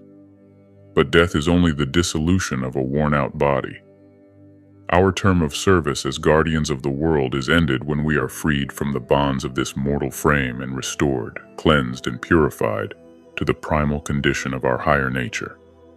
After quitting the body, mind, which is divine by nature, is freed from all containment. Taking on a body of light, it ranges through all space, leaving the soul to be judged and punished according to its deserts. Souls do not all go to the same place, nor to different places at random. Rather, each is allocated to a place that fits its nature. When a soul leaves the body, it undergoes a trial and investigation by the chief of the gods. When he finds a soul to be honorable and pure, he allows it to live in a region that corresponds to its characteristics. But if he finds it stained with incurable ignorance, he hurls it down to the storms and whirlwinds, where it is eternally tossed between sky and earth on the billowing air. Only a good soul is spiritual and divine. Having wronged no one and come to know Atom, such a soul has run the race of purity and becomes all mind.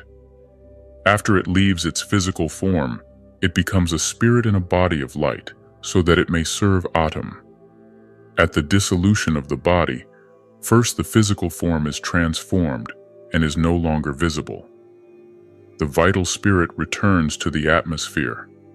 The bodily senses go back to the universe and recombine in new ways to do other work. Then the soul mounts upwards through the structures of the heavens. In the first zone, it is relieved of growth and decay. In the second, evil and cunning. In the third, lust and deceiving desire. In the fourth, domineering arrogance. In the fifth, unbalanced audacity and rashness. In the sixth, greed for wealth. In the seventh, deceit and falsehood.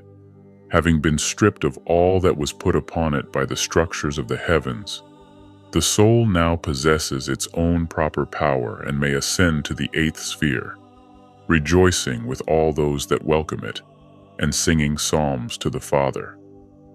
The gods that dwell above the eighth sphere sing praises with a voice that is theirs alone, call each soul to surrender to the gods, and so each one becomes itself a god by entering communion with Adam. This is primal goodness. This is the consummation of true knowledge. Having been initiated into immortality, a human soul now transformed into a god joins the gods who dance and sing in celebration of the glorious victory of the soul. Chapter 16. Ignorance of the Soul. In this chapter, Hermes explains that human life is an opportunity to come to know God, but that to fulfill this divine purpose, we must cease to be enslaved by the body. The limitations imposed on the soul by the physical body mean that human life is inevitably difficult. But our hope of eternal life rests on how we live our present lives. Earthly existence is an opportunity to train the soul so that at death, it does not lose its way but travels straight to heaven. Everything material, even our own body, is foreign to our essential spiritual nature. Unfortunately, we become so caught up with the transitory sensual pleasures of life that we are unaware of our eternal soul. The body should be the slave of the soul, not its master. Hermes assures us that there is a way to free ourselves from the torments of life. These, he tells us, are simply caused by our own ignorance. He exhorts us to free ourselves from our enslavement, develop our inner vision, and use the power of our mind to experience the mind of God. Why give yourselves to death when you could be immortal? He asks. Hermes assures us that the haven of peace awaits those who rise to his challenge. Man is made in the image of God and can therefore rise to become one with God. Only like can know like. It is our fear that separates us from the truth, our lack of belief in ourselves that binds us to the earth. Man has the power to ascend into heaven and yet crawls on his belly through the dust. In Hermes' eyes, mankind's greatest error is that he has the power to know God and yet does not use it. Simply wishing to know God is enough to set us on the road to enlightenment. The spiritual path is not difficult, for as we awaken from our ignorance, God comes to us. At times and places where we least expect it, suddenly we are aware that God is with us. The end of the spiritual journey is the realization that He is everywhere and everything. Ignorance of the soul. It is impossible to be permanently happy while attached to a body. A man should train his soul in this life so that when he enters the other world where he is able to see Adam, he does not lose his way. Each soul's hope of eternal life rests in his life here on earth. But many cannot believe this, seeing it as an empty story to be laughed at. For the possessions of this life are too pleasant, and such pleasures grip the soul by the throat, holding it down to earth. Our possessions possess us. We were not born with possessions, but acquired them later. Everything a man uses to gratify his body is alien to his original godlike nature. Not only possessions, even the body is foreign to our true self. The mind of the cosmos is known through thought alone. A soul with no inner vision is blind to Adam's goodness, tossed by the sea of passions which the body breeds? What fire burns like impurity? What hungry predator has the power to maim the body as impurity does to mutilate the soul? Can't you see the torture that the impure soul endures? It shrieks, "I am burning. I am on fire. I don't know what to say or do. I am devoured by the miseries that possess me." Are not such cries the appeals of a soul in torment? Such a soul bears the body like a burden, as its master, not as its slave. Tear off this cloak of shadows, this web of ignorance, these shackles of decay, this living death, this conscious corpse, this portable tomb, this robber in the house, this enemy that hates all that you love, this garment that smothers you and holds you down. Ignorance floods the land. Its currents sweep you away. Don't be borne downstream. Make use of the backflow. Seek the safe haven of liberation. Anchor there and find a guide to lead you to the house of knowledge. There you will see with the heart the brilliant brightness. If you shut your soul up in your body and demean yourself, saying, "I cannot know. I am afraid. I cannot ascend to heaven," then what have you to do with autumn? Wake up your sleeping soul. Why give yourselves to death when you could be immortal? You are drunk with ignorance of Adam. It has overpowered you, and now you are vomiting it up. Empty yourselves of darkness and you will be filled with light. There is no greater mistake than to have the power to know Atum and not to use it. Simply wishing and hoping to know him is a road that leads straight to goodness. It is an easy road to travel. Everywhere Atum will come to meet you. Look, and he appears, at times and places when you least expect, while you are awake or asleep, when you travel by water or land, by night or by day, whilst you are speaking or silent. This is because Autumn is all. Chapter 17. Knowledge of Adam. In this chapter, Hermes teaches us how to attain knowledge of God. This, he declares, is the very purpose of human life. Only like can truly know like, so to know God we must become like God. To do this, Hermes advises us to imagine ourselves in all places at all times, to embrace all opposites, to know we are immortal, to see ourselves as still in the womb and yet already dead. By expanding our consciousness in this way, we can merge with the mind of God. Mind is the immortal part of a human being. It is the divine light which emanates from God. Of all living things, human beings alone have this divine quality, which gives them the potential to know God. Such knowledge is not intellectual opinion. Opinion is only a dim reflection of knowledge. Knowledge is a direct experience of the truth. It is certain and immediate. An enlightened being does not have opinions about God. He is one with God. The experience of mind is like a prize that may be won by human souls. God wants us to immerse ourselves in mind, and so become wholly divine. Yet those that do are thought mad by the mass of ignorant people. They are laughed at, despised, and even put to death. As history shows, this has often been the fate of the wisest saints and sages, such as Socrates and Jesus. Knowledge of Adam. To know Adam, you must share his identity, for only like can truly know like. Leave behind the material world, and imagine yourself immeasurably expansive. Rise out of time to eternity. Believe that for you nothing is impossible.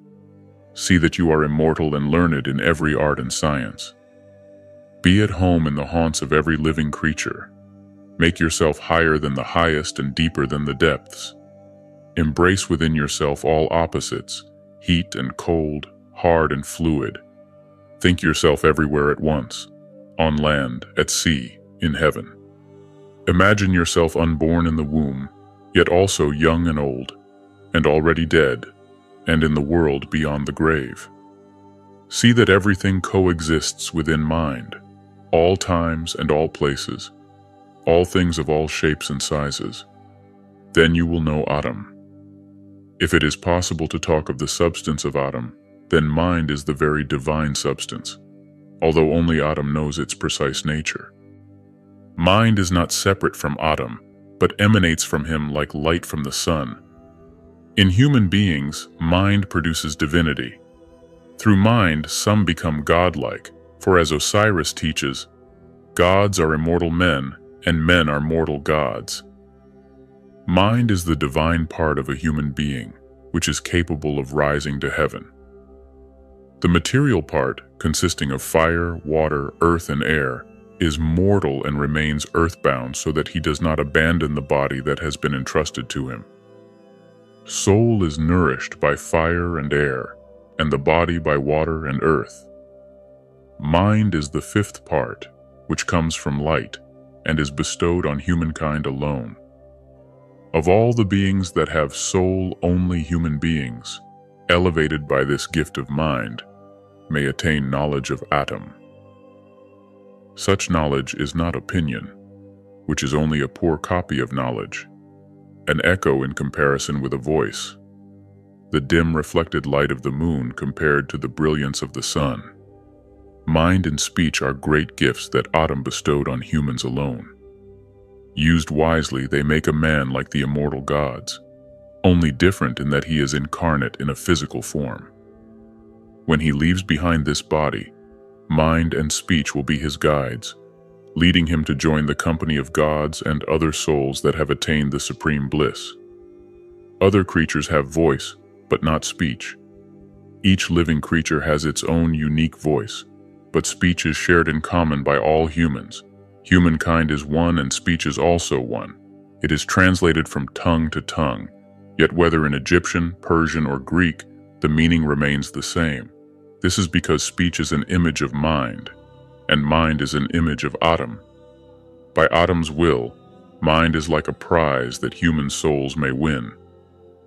He filled a great bowl with mind and sent it down to earth, telling a herald to announce, "Listen, every human heart. Immerse yourself in mind and recognize the purpose of your birth. Ascend to him who sent this bowl."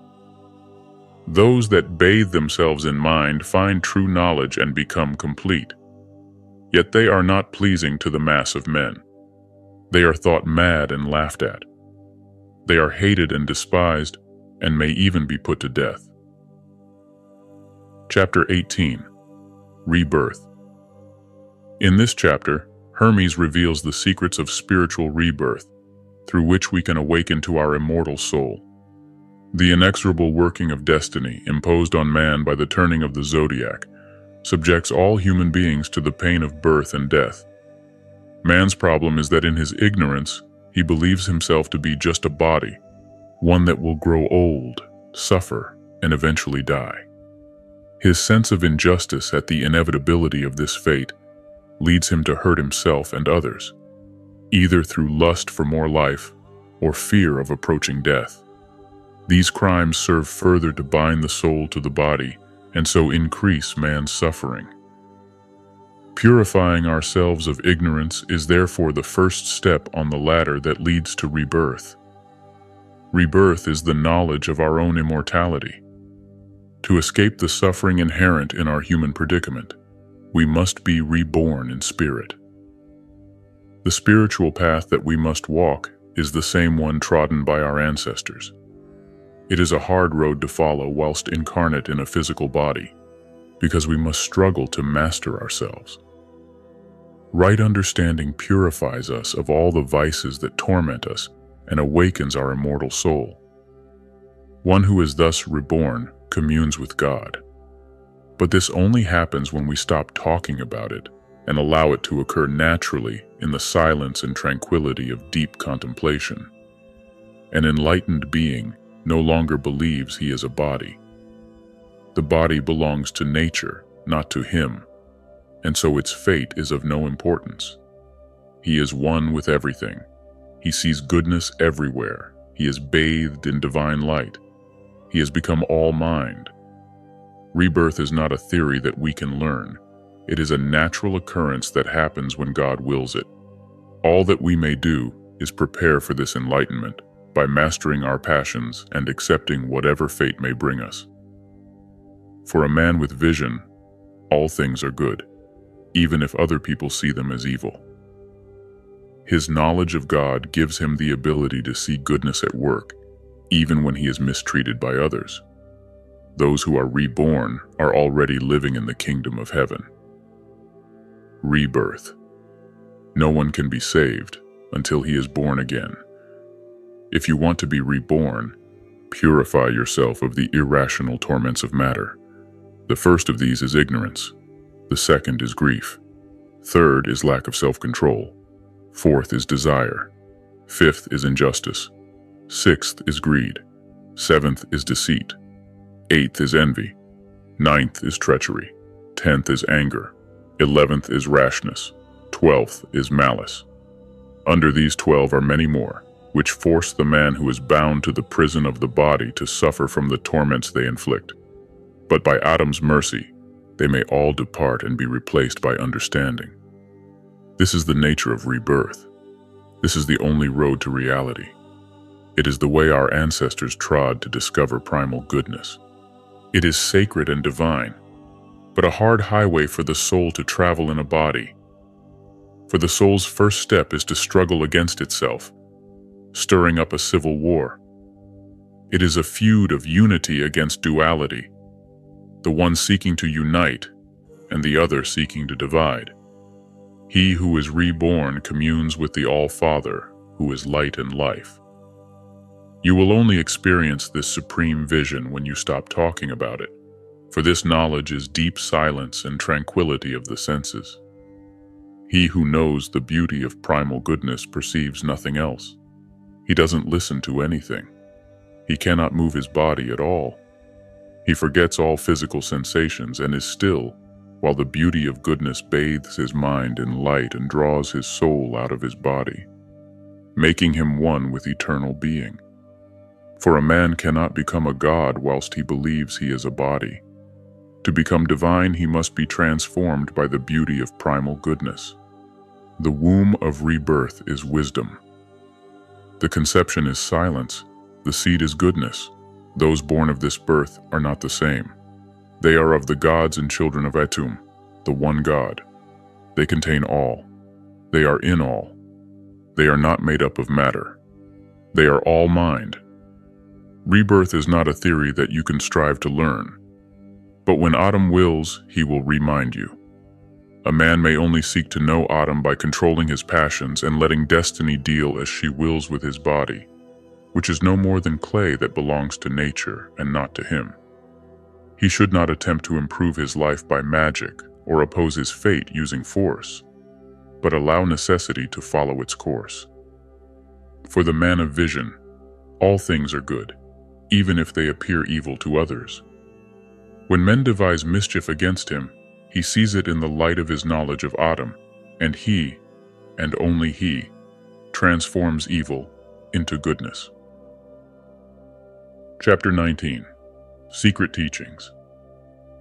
In this chapter, Hermes reviews his teachings and encourages us to go beyond his words to a profound realization of their truth. The teachings of the ancient mystery religions were closely guarded secrets. An oath of secrecy, punishable by death, was taken by all initiates. In reality, however, these secrets guard themselves. They are sacred open secrets, written in the language of nature, in the movement of the stars and the singing of the birds. The answers are there for all who are able to look and listen with minds unclouded by others' opinions. Hermes has taught us some of these profound secrets. If we are not ready to receive them, we will simply not understand what we have read.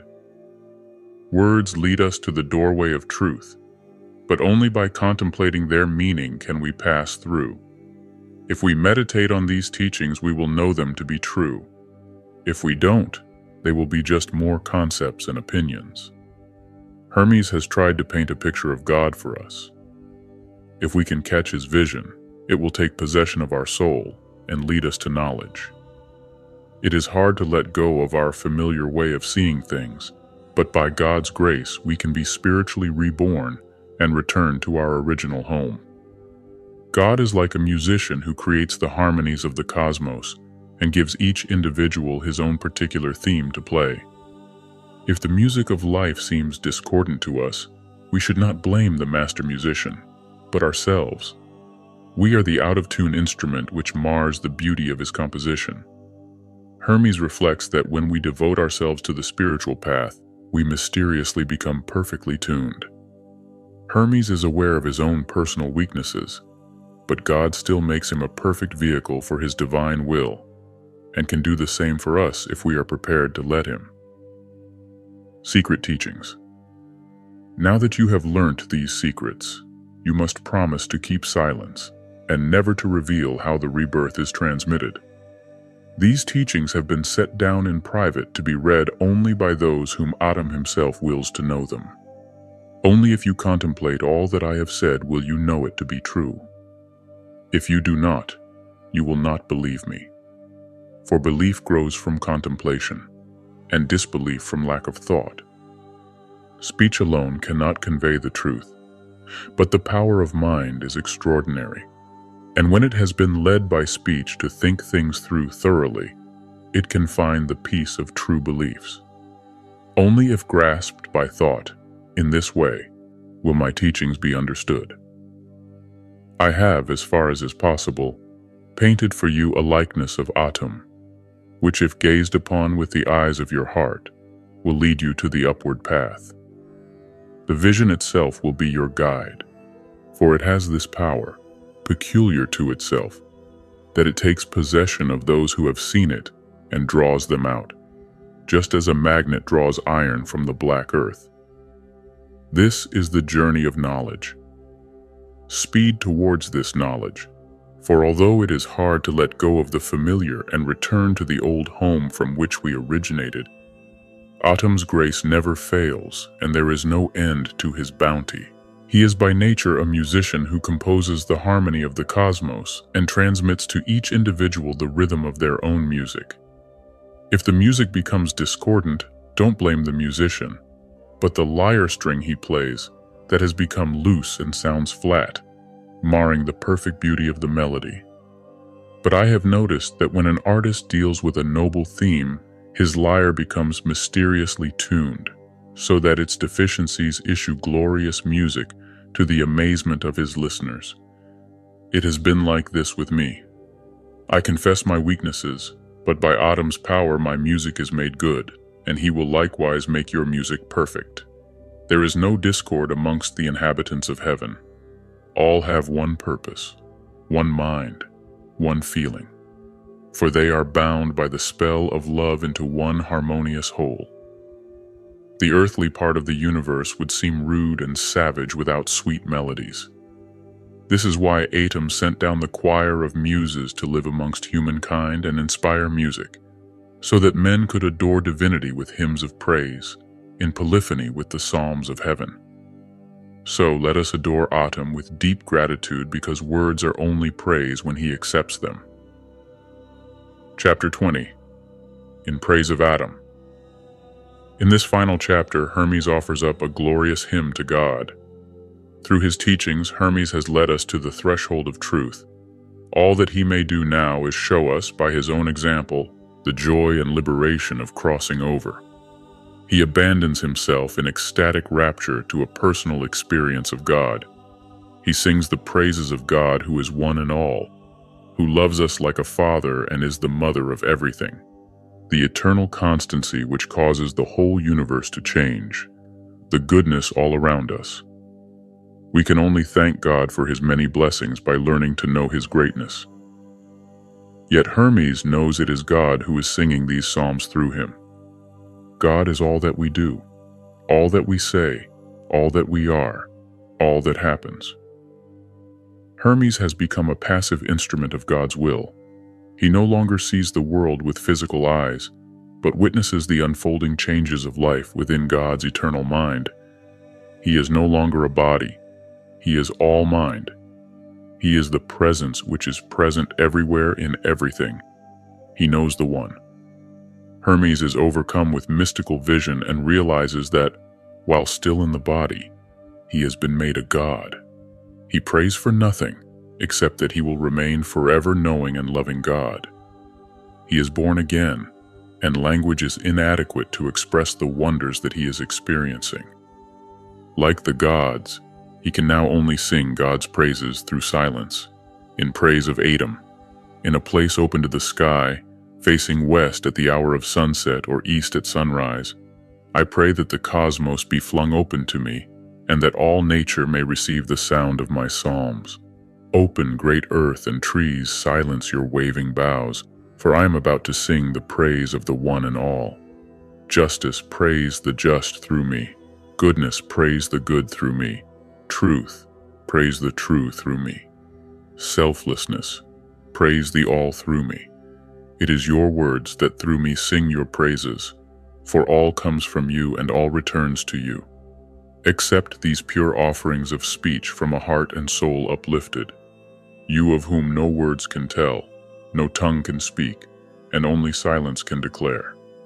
I thank you with a brimming heart, for it is only by your grace that I see your light and come to know you. I thank you whose name no man knows, you whom we honor with the title Atum, because you are our master. You whom we call Father, because you have shown in all your acts towards us the loving kindness and warm affection that a father feels. No, your love is greater than a father's love, for you have given us the gifts of mind and speech and knowledge. Mind, so that we may approach you. Speech, that we may call to you. Knowledge, so that we may experience you finding our salvation in your light and becoming filled with bliss. We can thank you only by learning to know your greatness. I have learnt to know you. You, the most brightly blazing light of mind. I have learnt to know you. You, the true life of humankind. I have learnt to know you. You, the prolific all-womb which impregnates itself. I have learnt to know you. You, the eternal constancy which stands unmoved and causes the whole universe to revolve. Who can speak about you? Who can speak to you? Where shall I look to praise you? Upwards or downwards? For you are space in which all things are contained. There is no place but you. All is in you. What offering can I bring you? For you are all things. You give everything and receive nothing. There is nothing that you lack. For what shall I praise you? For the things you manifest or the things you conceal? How shall I sing to you? Am I my own? Have I anything which is mine? Am I other than you? You are all that I am. You are all that I do. You are all that I say. You are all that happens. You are all that has not occurred. You are mind in your thinking. You are Father in your creating. You are Adam who does everything. You are primal goodness everywhere. You have revealed your being, and I am overcome. While I am still in the body, you have made me a God by the gift of your eternal life, and I am filled with joy. With these words of praise, I adore you who alone are goodness. I make no prayer but this, that by your will I be kept always still knowing and loving you, and that I never fall away from this blessed life. Father, you have filled me with this good and beautiful vision.